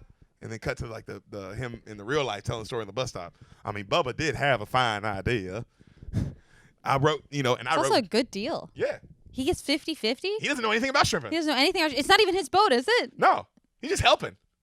That sounds like a great deal. Not bad. Gosh, this guy's life is very charmed. Oh, yeah. I wrote Jenny. I told her all about it. You know, I wrote her almost every day. You see him writing Jenny every day. Oh. We see Jenny is living the hippie life in a van. Uh-huh. Like, she's like, you know what I mean? Like, got all the hippie shit on. It's like, because Yeah. it's that era of time, you know what I mean? And She's like a peace love, like all that a protester. A protester, exactly. Yeah. So she's just traveling the world doing that, doing drugs and shit. Mm-hmm. I sign each letter, love, Forrest Gump. So you see him marching through the jungle. And then one day, we was out walking, and then just like that, someone turned off the rain. Stops raining, and everybody looks up. Huh. Fire, take! Middle of a shootout. All his homies blowing up around him. Right? Take cover! They're in a full, and then one of the troops, like, Bubba looks at him and goes, Forrest, run! Run, Forrest! He's like standing there and he doesn't know what to do. And everybody else takes off running. And then finally Gary Sinise, like Lieutenant Dan, grabs him. Run, God damn it, you idiot! Run! Forrest takes off. Uh-huh. And this thing can run, bro. So Yeah. he starts blowing by. He passes Bubba, and then he passes all the other men, and then he's just out and like by himself, just running. And then finally he looks around, and I ran and ran like Jenny told me to. I ran so far and so fast, I was by myself. He turns around, he's just kind of by himself now, like kind of like at a beach, like at a shore. Mm-hmm. And he goes, Bubba was my best good friend. I had to make sure he was okay. So he goes back in, Bubba! On my way to find Bubba, there was a boy laying on the ground, blown to pieces. Aww. Forrest, Tex. So I grabbed him up and ran him out of there. And then I went back. And every time I went back, well, someone would help and say, help me, Forrest, help me. So you see this nigga on some Hacksaw Ridge shit. Yeah, I was just going to say, that sounds just like everybody back. Just sprinting, running them one by one. It's like 7 people, bro. Wow. The conditioning. Because he's putting them on their shoulders. Yeah. Running full speed. But also that kind of adrenaline, I can't even. That's some other shit. That's a different adrenaline. I don't even like life or death adrenaline. That life or death. That ain't like, oh, I got to perform well adrenaline. No, it's like moms who are able to like lift cars up to save their children, that you shit, know? It's different. So I started to get scared I would never find him, and he trips over somebody. It's Lieutenant Dan. Lieutenant Dan's legs are completely blown off. Oh, no. All right? But he's still calling, giving orders. He's lieutenant. Yeah. You know what I mean? And he starts trying to pick him up. Leave me here. Leave me here, God damn it. I said leave me, Gump. Leave me. And he picks him up anyway and starts running him out. God damn it, Forrest. I said drop me down. And then right then, it was like something jumped up and bit me. Pow. Something bit me. And he falls down. And then he picks his boy back up. Lieutenant Dan, he runs him out, right? And he puts him down. And the lieutenant's like, I can't leave the platoon. Put me down. Put me down. I didn't ask for this. God damn it. God damn you, Gump. And he puts him down. And Forrest puts him down and goes right to run back inside, like not even ignoring him. Yeah. And he grabs him. Where are you going, Gump? I gotta find Bubba. And he takes off back in. Forrest. He's running. And then he fucking hears him. Forrest. No. And his chest is completely blown the fuck up. Like, just shredded. No. Oh, Bubba, no. Come on. He picks him up and takes off running. He's a big man. Yeah. Picks him up, takes off running. And the airstrike comes in. You know, the airstrike was like dropping bombs. Like, so you see the flames just behind him. And he barely runs out. He gets out of it alive, right? Uh-huh. If I'd have known this is going to be the last time we ever talked, I would have thought of something better to say. And he's holding him like this. Hey, Bubba. Hey, Forrest. Hey, Forrest. Yeah? Why'd this happen? You got shot. And then Bubba said something I'll never forget. I want to go home. Bubba was my best good friend. He was going to start a shrimp boat company and be a shrimp boat captain. Mm-hmm. Instead, he died right there. And then it cuts back to Forrest in real life. That's what I was. And he goes, he's all serious. And that's all I have to say about that. Right?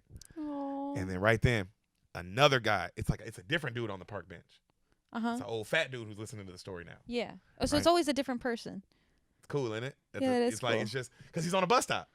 Yeah. And I'm sure a lot of people are ignoring him. Yeah. Exactly. They're just ignoring him. That's why the movie's beautiful. He's telling this insane story because when you're listening, this is the craziest story of all time. Yeah, and people are just ignoring it. Or just like on a bus, you're just like, oh, whatever. Yeah, whatever. Even though if you're listening, you're like, oh my God. You know what it's like? What? In The Office, you know the Asian guy in the warehouse? Steady hand. Steady hand. Steady hand. I come to America. Dad'll give me a job. Give me a job. They say, he goes, I get away and say it was accidental bad heart surgery, but it was an accident. I kill him. Good surgeon. Steady hand. Yeah, that is like Dude, really. But yeah, he's trying to tell this. He's trying to tell this story to like who, Jim or someone else. He's told during the episode he tells the story to like 3 different people who's not listening to him. Who they don't care. And it's like the most amazing story. And then Daryl at the end is like, "Tell your story, bro." And then Daryl's standing behind him like this. Dude, I love that episode. That's a great episode. It's a great one. So, but it is kind of like that. That's a great point. So the old dude goes, who's sitting next to him now. Right? He goes, it's a fat dude. He goes, it was a bullet, huh? What? That jumped up and bit you. It was a bullet. Oh, yeah, it was. They said it was a $1 million wound, but I guess the Army keeps that money because I didn't see a cent of that. But what does $1 million wound mean? I guess you got shot in the butt. I've heard people say it, but I think it's like when you get shot in the butt. Oh, so it's like one that it's not a big deal? I guess so. Or it's like you're lucky. Oh, okay. Like $1 million, like you got to survive it. You get to survive. Maybe I'm just guessing. I don't know exactly. So, if you know any military meaners out there, let us know. What's $1 million wound? What they mean by that shit. Well, the best thing about getting shot in the buttocks was the ice cream. And guess what? I had a good friend right next door, Lieutenant Dan. You see Lieutenant Dan just sitting there. His legs are cut off. Oh. Just Lieutenant Dan, ice cream. Lieutenant Dan, ice cream. He grabs the ice cream and he just fucking throws it. Cause yeah. Well, so he doesn't want to be alive, does he? He was supposed to die. Follow in your parents. footsteps. Okay. It's a great. I thought that was a really deep, good storyline. It's a really crazy, like brain fuck to like. All my parents died in all these wars, so in order to be successcul, I need to die too. Defending my country. That's a real warrior mentality. That's what I'm saying. Though. That's a real like mentality, some Viking bro. shit. Yeah. And that's why I love his. I thought, he deserved an Oscar because Forrest. Tom Hanks won the Oscar, but I thought Gary Sinise deserved an Oscar too because the depth he played, like, oh wow, you know what I mean? Of like a guy who's a warrior mentality who now has to live the rest of his life. He has no choice. He would say it's too late now. It's over. You're not going back. You know what I'm saying? Like, it's really sad. They just get used up by used for the situation, and then they expect you to go back into society. Like, man, I don't know how. Just be normal now. Right. You've killed and seen people die. So right then they go to the movies. Right, go to the movies, or go figure it out. Go get on a street corner, or whatever the fuck. So Forrest gets all these letters that he sent out, and they say return to sender, and it's like this many. Everything he wrote the whole time everything he was there to Jenny. All return to sender. All right. Oh. So in the hospital, a guy goes to him and says, "Hey Forrest, you want to play this?" And it's a guy's playing ping pong. Okay. Is that new? What? Was it new at that time? Oh, okay. I was like, is this the first time ping pong has ever been introduced to America? Ping pong. And the guy goes, "You want to play?" And Forrest, he's like, "Okay." Mm-hmm. He goes, "The secret of this game, no matter what happens, never take your eye off the ball." And the whole time he's talking, Forrest is like this, right? And he goes, "That's it. Seems like you got it." And then he starts letting him play, right? So I started playing, and for some reason, it came natural to me. So I started playing all the time, and you see him getting better and better and better. And he's like, I would play alone. And then he starts getting crazy where he's hitting like 2 balls at once. You know what I mean? Yeah. Like that kind of shit. And they said, people told me it made me look like a duck in the water. I don't know what that means. And you see this nigga he's sleeping one night, right?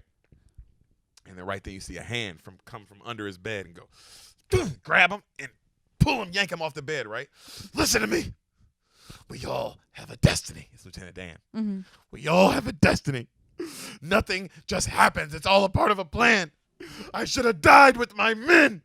You know that, Gump? Now I'm a goddamn cripple, a legless freak. You know what it's like to not use your legs, Gump? Yes, sir, I do. Because he does. He does. He knows. Of course, he looks at him like, what? He goes, you cheated me, Gump. I was supposed to die in the field, and you cheated me out of it. And he starts crying, bawling. Do you understand what I'm saying, Gump? This wasn't supposed to happen. I was Lieutenant Dan Taylor. Well, you still are Lieutenant Dan, sir. He rolls off him. What am I going to do now? What am I going to do? So the next scene, a guy comes and tells Forrest he's receiving the Medal of Honor for what he did in Vietnam. Obviously. Oh, yeah. For what he did in Vietnam. Because he saved all those people. I mean, Jesus. He saved so many people. And his lieutenant.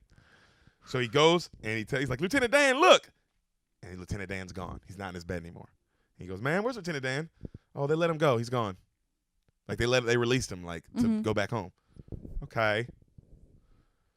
2 weeks later, I left Vietnam, and President Johnson gave the medal to me.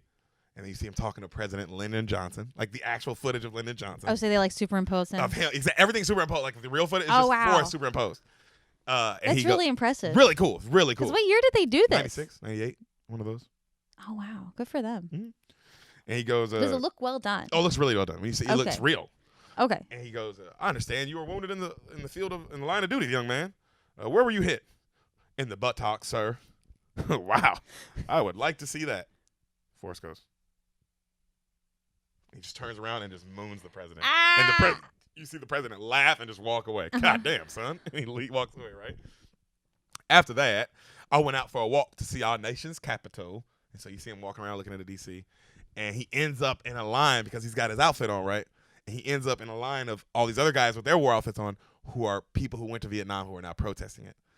And there's a huge protest going on. And they're like, sir, come on, get in line. We got to go. And, you know, Forrest, he's like just eating his ice cream. He's like, okay. He just starts walking with them, you know? Whoa. And it's a huge we're talking about like one of the big ones. Like one of the big, like all over the lawn. All over the, yep, yeah. Exactly. All over that shit. All over the lawn, everything, right? It looks like it looks like the one Martin Luther King did. Yeah. Like that big.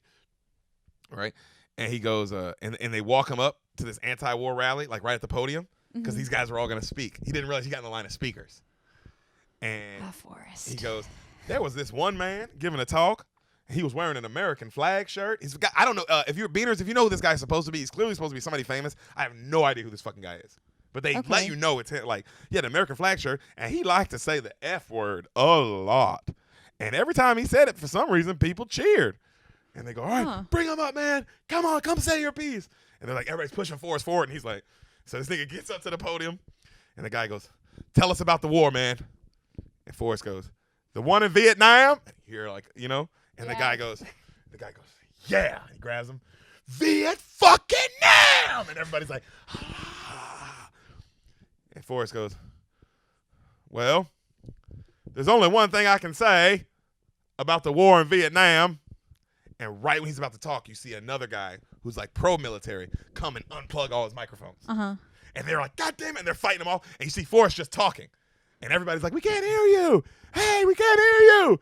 Hey, speak up. Hey, like you're yelling. And then finally they plug all the things back in. And Forrest goes, and that's all I have to say about Vietnam. And the guy next to him goes, that was deep, man. That was heavy. What's your name? My name's Forrest Gump. Forrest Gump. And everybody's like, Forrest Gump. And then right then from the back of the crowd, Forrest! Jenny! And then you see Jenny running across the water. Forrest! Oh, like through the, like right the, like, yeah. Forrest! Jenny! And he runs and he meets her in the middle of the water and everybody cheers. And they're just hugging, right? Wow. Awesome, right? Okay. Well, Oh, you did say she was a hippie and She's a protester. became a protester. Okay. And then you hear he's hugging her and he's smiling so big and he's like, "It was the happiest moment of my life."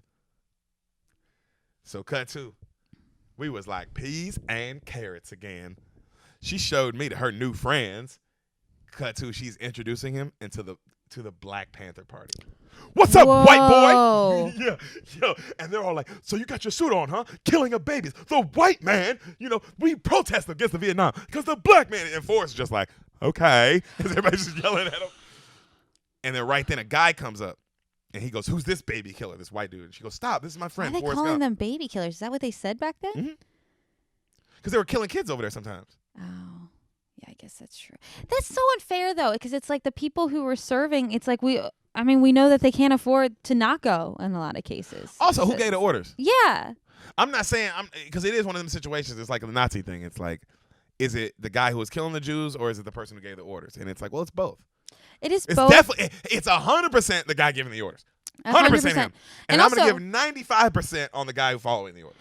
But also, like, most of the kids, they were kids going into Vietnam. They were like children. Getting drafted. They're getting drafted in. They're coming from college, high school. Or they didn't get to go to college, and that's why they have to go. College, high school, yeah, in that age.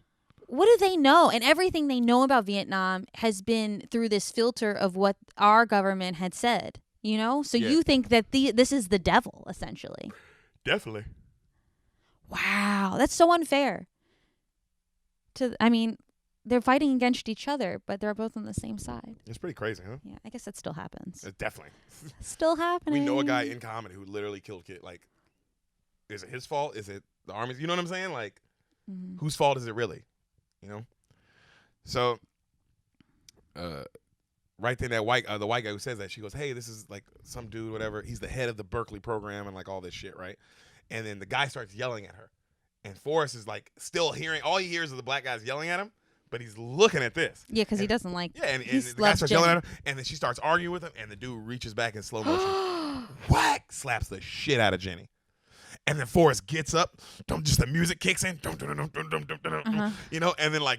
he's just he just beelines through all the black guys, and fucking tackles the dude, starts beating the shit out of this guy. Yeah, Forrest, stop, Forrest, he didn't mean it, Forrest, stop it, Forrest, and he gets up.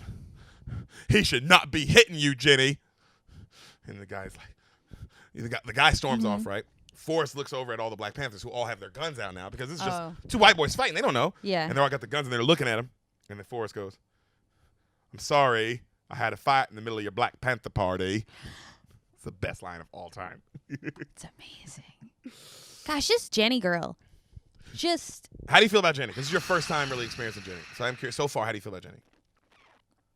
It is a very classic story. You're abused by your father, and then you're abused by every man that comes into your life afterwards. People used to always make fun of like the Jenny situation. They'd be like, "Oh, what a slut! She's a whore, or she's an asshole, or this, that, and the third, right?" And it's like, watching this movie now, it's like, "Oh my god, dude, this girl was fucked up."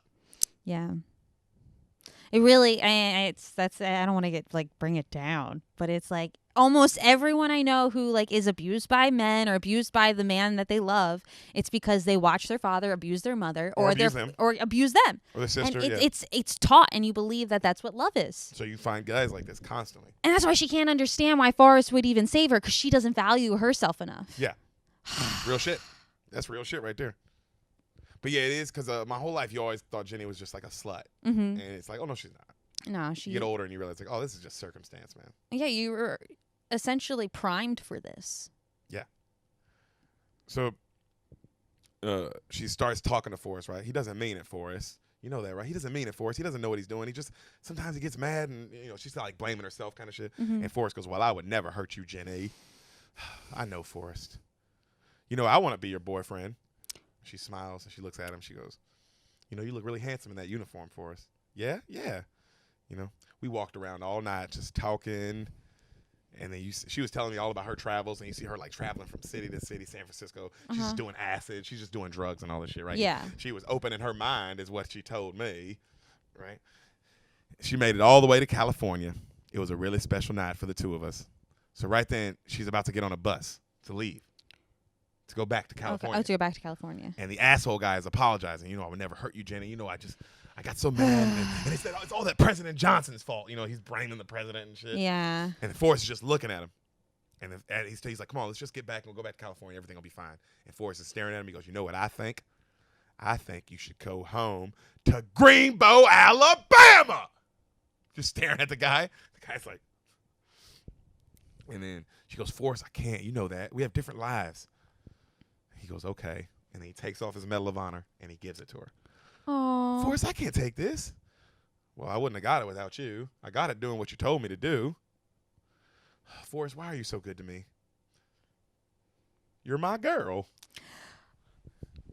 Deric, this is too much. I know. I'll always be your girl, Forrest. He smiles. They hug. And he's smiling at her like really beautiful music's playing in the background, and she gets on the bus. And then the guy looks, because he's got that big smile, right? And the guy looks at him also, and Forrest goes, like real, he's such a good actor, Tom Hanks, because he's that big, just retarded, like innocent smile to just pure, like, I will kill you guy. Mm-hmm. You know that? I have no qualms. Yeah. It wouldn't even occur to me that it was a bad thing that I killed you. No. Because you're bad. You're a bad guy. You're a bad guy. You're a bad guy. So she smiles, she gets on the bus, she gives him the peace sign at the back of the bus, and she like goes away like that.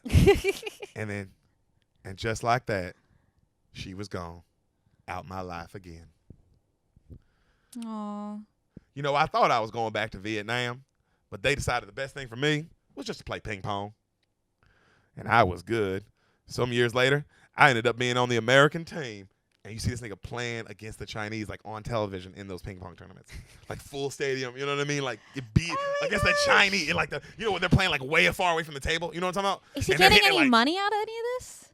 Wait, okay, sorry. But you know what I'm talking about? When they're playing like way far away from the table when they're oh that good. Yeah, like they're like playing tennis. They're playing tennis, and it's like, how the fuck are they hitting it like that, right? And he goes, and I did that, and when I got back to the States, I was a national celebrity. And you see him on Late Night, right? On like Late Night. Yeah. Not with Johnny Carson, but with somebody else. Like one of the other famous guys. Uh-huh. And John Lennon's on with him. And he's sitting next to John Lennon. And some years later, that nice man from England, what happened, Sam? They shot him too. They shot him too. He was just on his way home. For no particular reason. You see John Lennon get shot. Everything happens in this movie. So many people get shot. I know, bro. It really puts into perspective, too, like how many assassinations there were of people. Also, it's like, why? Why? John Lennon? Preaching peace. Preaching peace, bro. People hate that shit. People don't like that. Not when we can make money off of war. So he's leaving the TV station, right? He's in New York, mm-hmm. and he's walking down the street. They gave you the Congressional Medal of Honor. He turns. Lieutenant Dan! And you see Lieutenant Dan, long hair, got the hippie do-rag. Oh, for real? Wheelchair. Yeah. So he's like a full-on hippie now? Well, or a homeless person. You know what I'm saying? He looks like that. He looks like that. Okay. And he goes, they gave you the Congressional Medal of Honor. Yes, sir, Lieutenant Dan, they did. An imbecile, you get it. Yes, sir. Well, that's just perfect. And he goes to wheel off, and he hits a patch of ice and skids and then falls out of his wheelchair. Lieutenant Dan! Well, I hung out with Lieutenant Dan all that night. And then he goes, so what are you doing here, Lieutenant? What are you doing in New York, Lieutenant Dan? I'm living off the government now. Living off the government tit, and I'm sucking it dry, Forrest. And he goes, well, I stayed with him throughout the whole holidays. And see Lieutenant Dan drinking one night, going off on God. Just going off on God. Uh-huh. You know what I'm saying? And then Forrest hears all that, and he goes, well, Lieutenant Dan, I'm going to heaven. And he goes, yeah.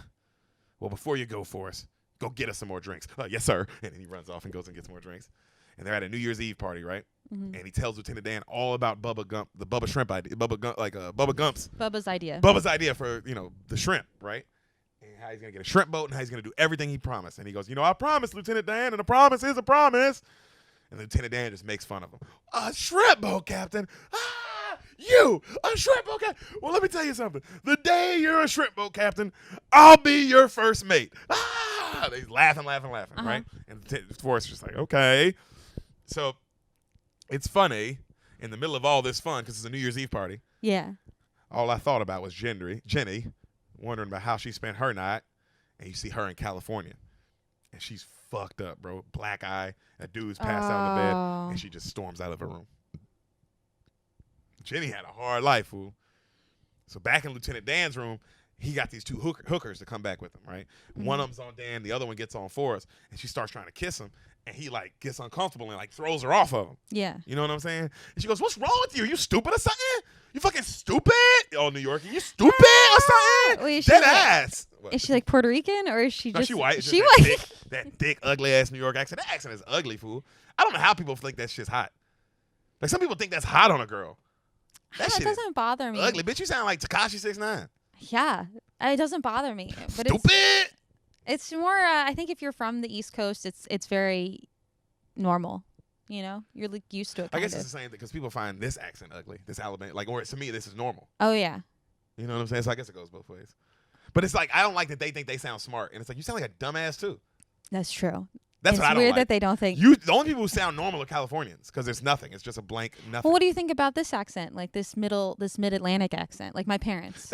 No, it's not thick. It's not. It's nothing. It's nothing. See, I feel like the mid-Atlantic is very, similar to like California is because it's a melting pot of like different. It becomes nothing. Bland accent. But this like mid-Atlantic is like sort of what they were going for. Like most news anchors try to do this accent. Yeah, they try to do this shit.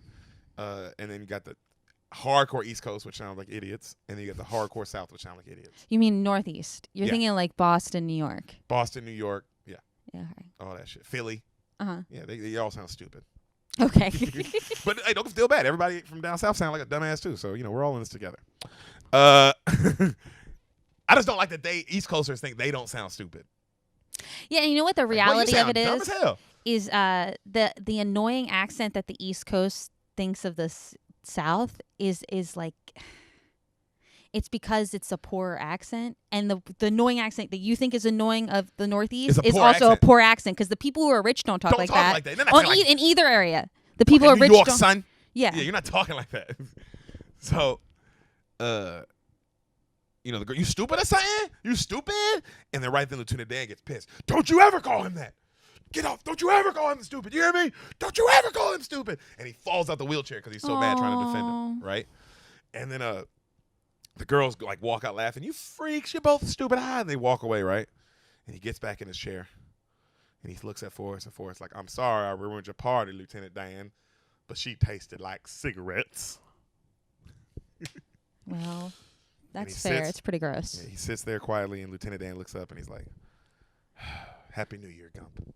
Happy New Year. Cut 2. He's now meeting the next president. He's going to meet like every freaking president? Nixon. Oh, wow. Right? And because he's with the ping pong team, and the ping pong team beat the and Chinese. So they win, so he gets to meet the president. So there's reasons he's meeting him, yeah. And he goes to meet the president, and they got him staying at a hotel. This really nice hotel. The Nixon gets him in this really nice hotel. Mm-hmm. He's like, but there were some people across the way looking for something, or I don't know, but the lights were on. So I called in and like, I can't sleep. It ends up being Watergate. As soon as you said they were looking for something, like, that's what a stretch. And you see him, I know, right? Because all he sees. Wait, so he reported Watergate? He reports Watergate because all he sees out his window is people with flashlights keeping them up. Yeah. You know what I'm saying? So he's like, I don't know what they're looking for. And so this, like, you see Nixon resign and all that shit. Oh, wow. Yeah. Yeah, this movie's awesome. Oh, it's the great. Sam, it's the Forrest Gump. I don't even think it goes without saying, and it's awesome. I was so wrong. You are very wrong. So Gump, he's practicing ping pong, right? And then a dude walks up and he hands him his discharge papers. He's out of the service. He's done. Oh, so he was in the service the whole time he was doing it. Mm-hmm. Oh, so it's like it was like a team for the army? Yeah. Oh, wow. So it's there's lots of there are people in the army who just go around performing for the other army people. Yeah. You know what I'm saying? Mm-hmm. Like that's an actual job. Yeah, there's some interesting jobs in the army. There are some interesting jobs. There's people in the army who just go around taking pictures. Yeah. They're just there to take pictures of the other people doing the stuff. Yeah. There's people who do the fucking social media. Yeah. That's crazy. And then that's their service. Mm-hmm. Well, for him, it's because he had a wound. Oh, because he had a wound. Yeah. And he was already a war hero. Yeah, that's true. So they were going to just throw him right back in the service. So they were like, oh, and they knew they're like, oh, it would be better serve us if you play ping pong. They say that in the movie too. Like to him, like it'll better serve if you play ping pong because he's that good at it. Mm-hmm. You know what I mean? And so you see, they tell him he can go home. This nigga like takes off running, right? And just like that, my service in the United States Army was over. So I went home. You see him running home. This nigga runs home, fool. But he literally runs. No, like you see, like he runs out the gym and then you see him running up his driveway. Okay. You know what I'm saying? Okay, Like okay. he obviously there was something in between, but like he ran, like Couple buses. he's excited to go Yeah. home. You know, so he gets back to his mama. Now I had no idea mama had all these visitors. There's a bunch of people. She got people living in the house and shit. Oh yeah. And there's ping pong shit all over the house, right? And everyone's offering him money to just use his paddle because he's a celebrity ping pong player now. So all Yeah. these ping pong companies are like just trying to get in with him, right? So I didn't stay home for long because, you know, I made that promise. And he goes and he meets Bubba's family, who are still in the deep south in Alabama, and they look like poor ass podunk shit. You know what I mean? And then he tells the mom they're playing like his plan for the shrimp thing, and the mom goes, "Boy, you stupid or something?" Stupid is, stupid does, ma'am. So then he goes and he visits Bubba's gravesite, and he tells him, "I've taken all my money that I got doing that ping pong ad. It was like 44 grand, and I put it all into the shrimp boating company. Wow. You know, like for you, you know." And then he goes up to buy a shrimp boat, and then another guy is like, "Boy, you stupid or something?" You know what I mean? Stupid is, stupid does, sir.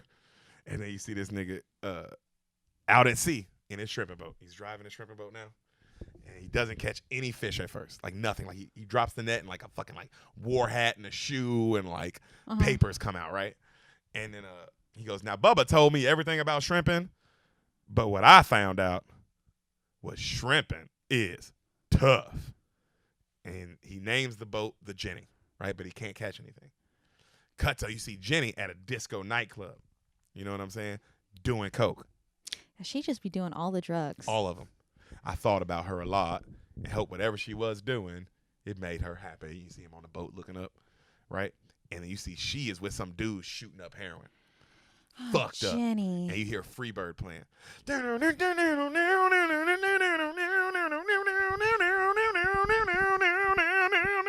And then she gets up, she has high heels on, and she goes out to the balcony on the top floor. And she stands up on that motherfucker, looks down at the freeway, and she's all fucked up. And she's looking, and that song's playing, and then she slips because she's got high heels on, and she almost falls. She catches herself, and then she crawls down, and then she just starts bawling. You know what I mean? The Jenny story is crazy now that I'm watching it like from her perspective this time. Yeah. It's like, oh my God. So I thought about Jenny all the time, and we see him driving his boat, and he looks over and he sees something, and he's like, oh, a big old smile, and the camera turns. It's Lieutenant Dan waiting on the dock like this. Oh, great. He's And going to be his first mate. he smiles all big. "Hey, Lieutenant Dan!" And he jumps off his own boat and just starts swimming towards him because he's so happy. Oh, that's so And he sweet. crawls up, "Lieutenant Dan, what are you doing here?" "Well, I thought I'd try out my sea legs, Forrest." "But you ain't got no legs, Lieutenant Dan." "It's a metaphor, you idiot. I know." He goes, "You wrote a letter, Captain Forrest Gump, and I told you if you were ever captain, well, I'd be your first mate. Well, here I am, man of my word." "All right, Lieutenant Dan, but let me tell you something, Sonny. Don't you be thinking I'm going to be calling you sir." "No, sir. No, sir, I wouldn't think that." "All right. You hear something crash. The boat? That's my boat." So Lieutenant Dan starts working with him, right? And they're like driving out in the middle of the sea. "Take a left, Forrest. There's going to be shrimp out there. I know it. I got a feeling." This nigga turns right. "No, Forrest, left. A left." And he goes, this is one of the funniest things in the movie. This nigga goes just like this. This nigga like holds out his hand like, okay, yeah, this one. This nigga, I like the subtle things to remind you like, oh yeah, he's retarded. I forgot. They never say why? Like, No, they don't get into it. okay. Because the mom didn't want to know. Also. I mean, I'm not saying that. I'm just going off of her being like, he's not Yeah. dumb. Yeah. You know what I'm saying? So I So think it's not she like avoided something it. like happened to him before and then he was like that. I think he was born that way. Yeah, he's born that way clearly. And then I Okay. think she just avoided. Thinking about it. Yes. So they catch nothing again. Still no shrimp, Lieutenant Diane. "Well, I was wrong. How are we going to find them? I don't know. Maybe pray for them." And he walks off, right? He rolls off. And then we see, well, I went to church every Sunday after that. And you see Forrest in the choir at the church. He in a black church, too. "I love him. Yes, I do." He's just singing with everybody. Dude, Tom Hanks is the shit, bro. How good he is. And he goes, you know, sometimes Lieutenant Dan would come, too. And you see they're still catching nothing. Still catching nothing. Lieutenant Dan goes, Where's that God of yours now, Forrest? You know, it was funny Lieutenant Dan said that because right then God showed up. Crazy hurricane just kicks in. They're out of sea. Whoa. You know, now me, I was scared, but Lieutenant Dan, he was mad. And you see Lieutenant Dan, come on, give me your worst, you motherfucker. Come on, that's all you got. Do it. Because he wants to die. Yeah, he's ready to go. He doesn't have legs. You son of a bitch, you call this a storm. Cut to the news the next morning. Hurricane Carmen came through yesterday, destroying everything down in the Louisiana area. The entire shrimping industry has been left to ruin down here. Only one shrimping boat survived the storm, and you see them roll by. And then Wow. after that, shrimping was easy. Oh, because no one else was So coming. they start dropping. Like their nets are now too full of shrimp. Wow. Yep. Too full, right? And since people still needed shrimp, well, Bubba Shrimp is what they got.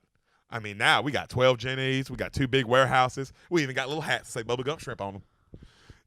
It's a household name. And you know the old fat man who was sitting next to us and goes, hold on, boy. You're telling me you're the owner of the Bubba Gump Shrimping Corporation? Yes, sir. We got more money than Davy Crockett.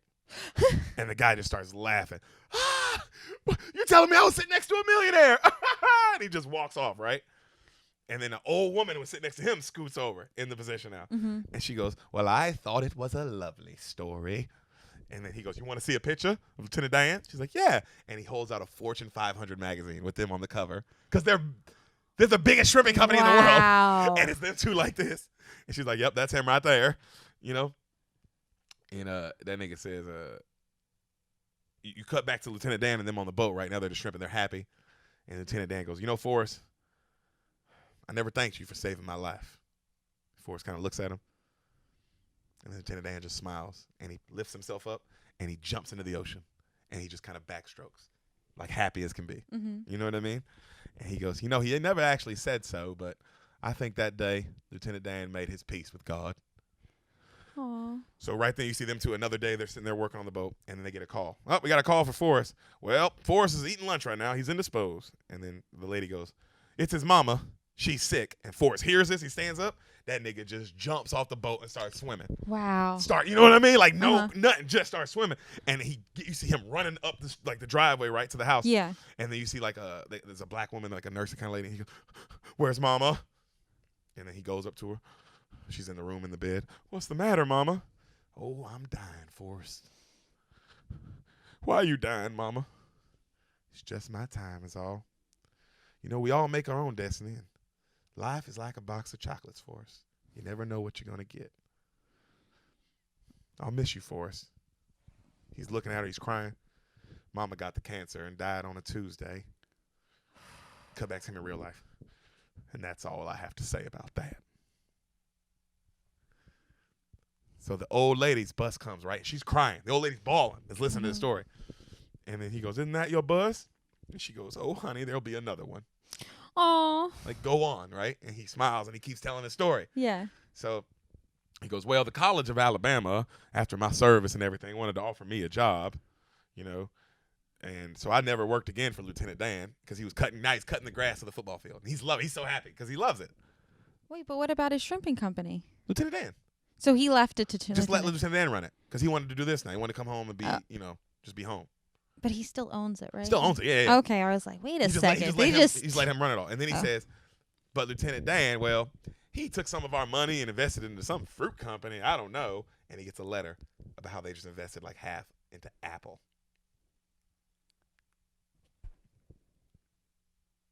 But then Lieutenant Dan called me a little bit after that, and he said, we never have to worry about money anymore, ever again. So I decided to give some of that money to the church, and the church, he gives like the money the church is going to, they upgrade like crazy because he gives them so much money. Yeah. And then he buys a new hospital for the town of Greenbow, the Forrest Gump Hospital. And then he goes, and even though Bubba was dead, and Lieutenant Dan told me I was nuts for doing this, I gave his mama Bubba's share, 50% of what he had. Oh my gosh. So his mom gets a check and passes out. And she never had to work again either. And you see her in a nice-ass mansion with white women cooking for her. Oh, good for her. Fucking awesome, right? That's awesome. Love that. And Also, it's like, why wouldn't he want to do that? Like, that was the whole reason he got into the shrimping thing. yeah, he would have never got. And it's like, what is money to him? Yeah, I mean, he has all the money. What does he need? Well, now he has all the money because it's like you already had all the millions of dollars you ever wanted, and Yeah. now you're like damn near a billionaire, Mhm. or at least like a high 100 to 200 million. Like where it's like, oh, I couldn't get rid of this if I wanted to, and I don't care about it anyway. See, all the rich people in the world need to be more like Forrest Gump. Watch this movie, you rich fucks. Just saying. So, and since I was a gazillionaire, well, Since I was he said, since I was a gazillionaire, the college, they let me cut that grass for free. And you see him, he's so happy to just be cutting the grass in the school. What a good person. So, but at night, when the house is empty, I'd always think of Jenny. Oh, is he living in his mama's house now? Okay. So as one day he's cutting his grass one day, and then out of nowhere, there she was. And you see her walk up, right? They hug. She came and stayed with me. And then he goes, and she went to sleep. I mean, she slept like she hadn't slept in years. You see her knocked out, right? Mm-hmm. And every day we take a walk, and she did all the talking, just telling me about all her adventures, and I was just listening, but I loved it.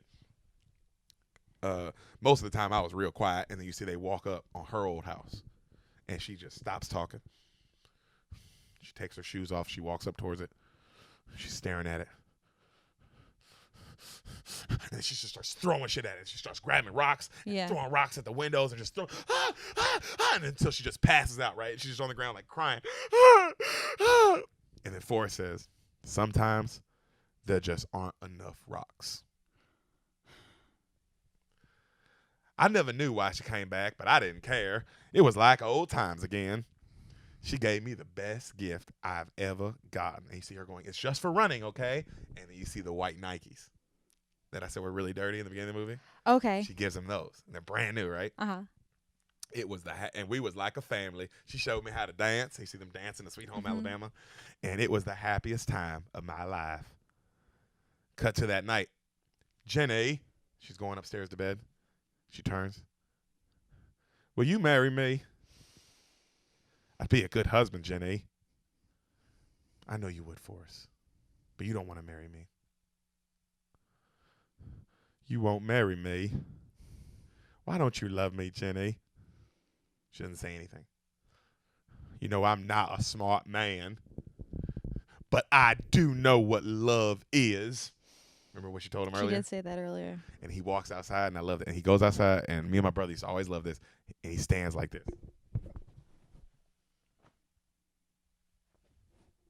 He goes outside with his hands on his hips. He's like this. He just looks. Bro, like if I ever met Tom Hanks, I'd be like, nigga, why'd you stand like that when you did that one scene? Yeah, that was definitely his choice. Yeah. You know, that's like one of those actors' choices that you're like, he this makes him feels stand right. like that the whole movie, where it's like, it's just right. It's just, this is how this person stands. Mm-hmm. You know? So she comes into his room that night, and she sneaks in. He goes, Jenny. She goes, Forrest, I do love you. And she kisses him, and she takes her top off.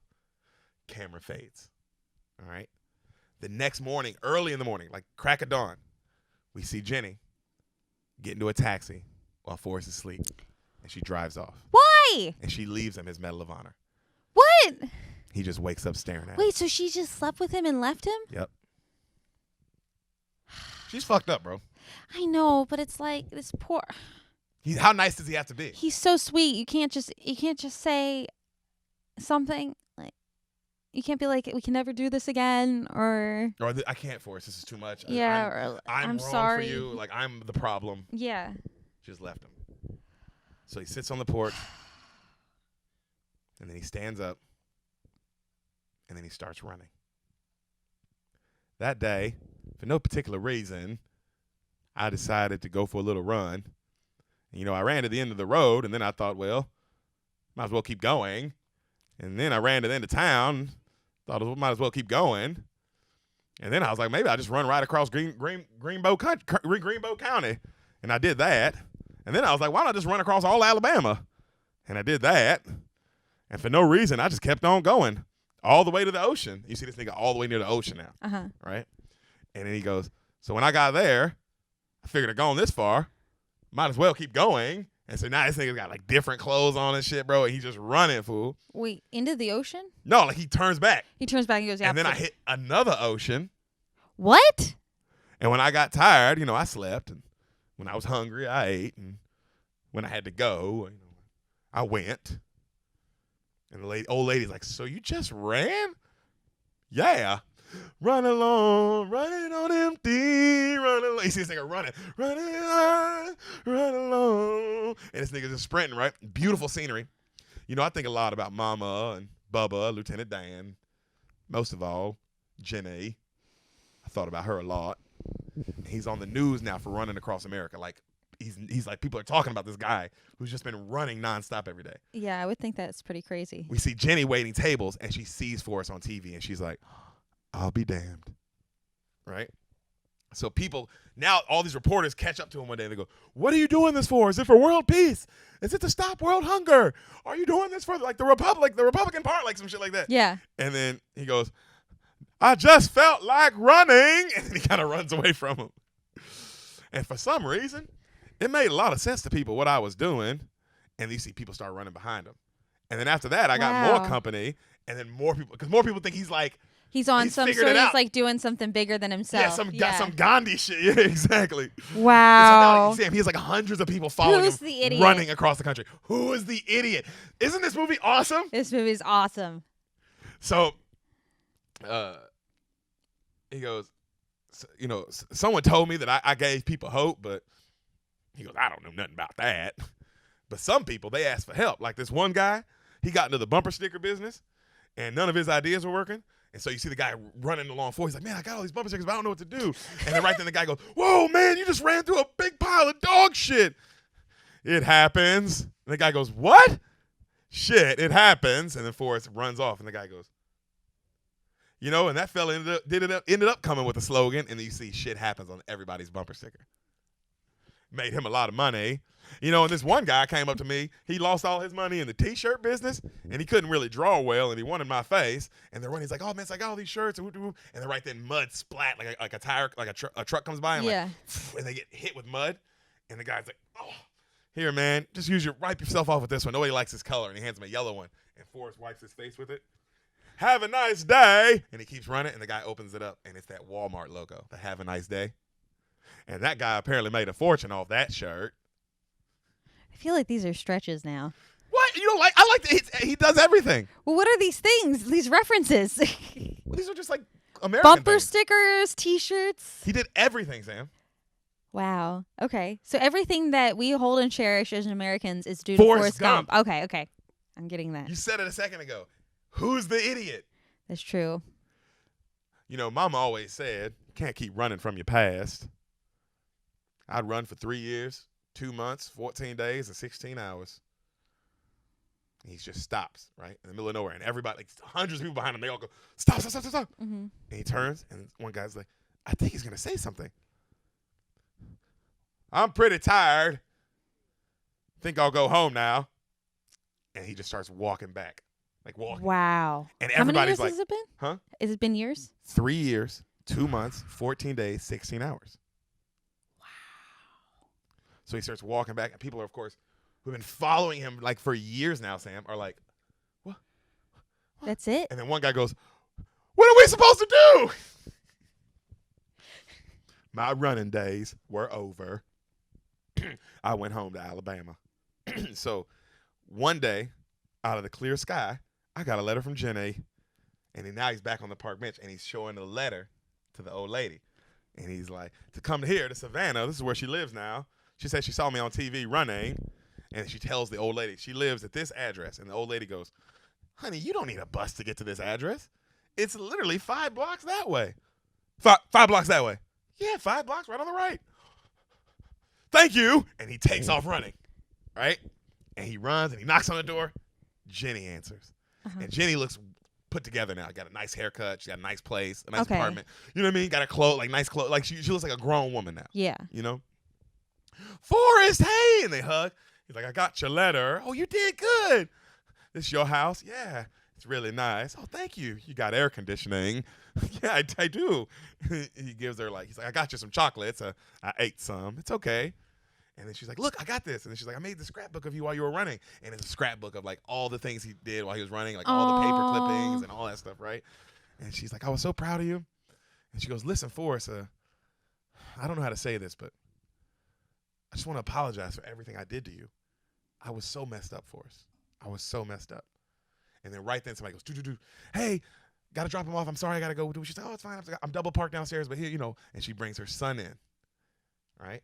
And he goes, Forrest, I got somebody I want you to meet. She goes, come here. She goes, honey. She grabs her son. She goes, this is Mr. Gump. Hello, Mr. Gump. Mom, can I watch TV? He's like 4 years old. He's a really cute kid. Mm-hmm. She's like, yeah, okay. And he goes and he sits down and he starts watching cartoons. And then Forrest is like, you're a mama, Jenny. And she's like, yeah. You know his name's Forrest. His name's Forrest like me. Yep. I named him after his daddy. He got a daddy named Forrest too? Oh, Forrest. You are his daddy, Forrest.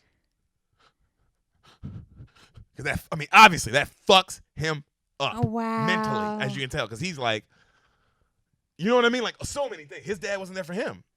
You know what I'm saying? So the acting in this, just like, so like you weren't even there to all these things. So all these things, and you're not married to her because he's like this good like. And you think of Christian everything guy. literally. Yeah. You know what I'm saying? So he's like, and she's like, Forrest, it's okay. It's okay. You did nothing wrong. You didn't do anything wrong, okay? Look at me. Forrest, look at me. He looks at her. You did nothing wrong, okay? Okay. Isn't he beautiful, Forrest?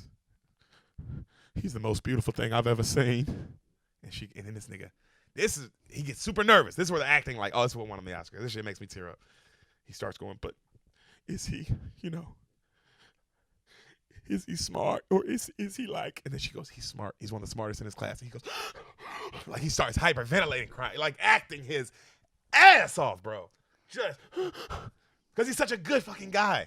So sweet. I know, baby. It's too much. It's too much. And then she goes, you want to go talk to him? Can I? She goes, yeah, go talk to him. And he goes in there. He's like, what you watching? Bert and Ernie. Okay, I watch with you. Yeah. And they sit down. And they sit the exact same. Like they have the same mannerisms and shit. So afterwards, they all go to the park. And then she goes, Forrest, I got to tell you something. Yeah? I'm sick. What, you got some kind of cold or something? No, I got some kind of virus. And they don't know what it is or they don't know what to do about it. Well, you can come home with me, Jenny. You and little Forrest can come stay at my house in Greenbow. I'll take care of you, Jenny. She smiles. You want to marry me, Forrest? Okay. So they go to his house. It's their wedding day, right?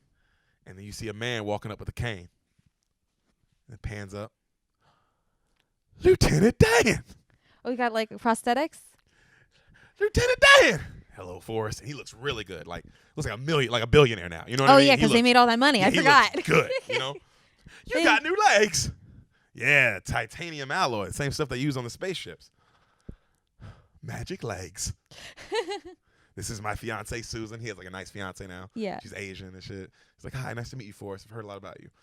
Lieutenant Dan, this is my Jenny. Hi, Jenny. She goes, oh my God. She kisses Lieutenant Dan. I've heard so much about you. It's finally so nice to finally meet you. Cut to they get married. Everybody's cheering for him. Cut to Jenny's sick in bed.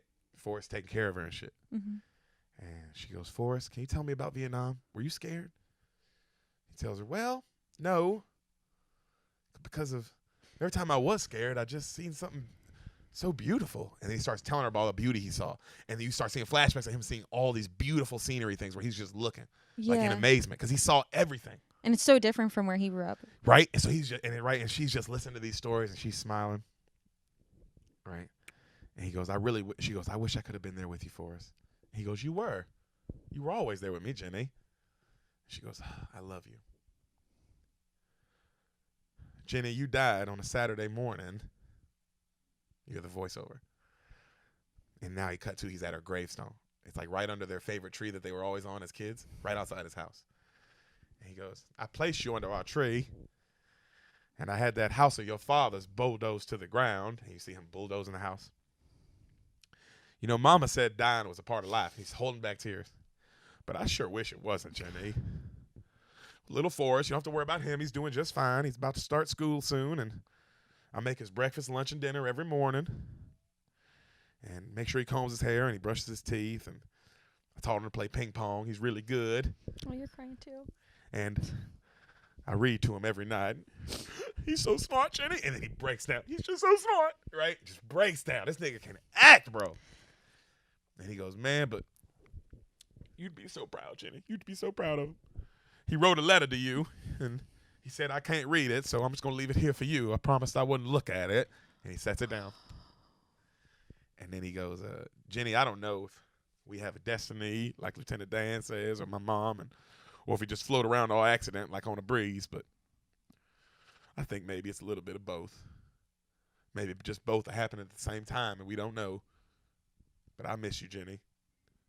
And if there's anything you need, I won't be far away.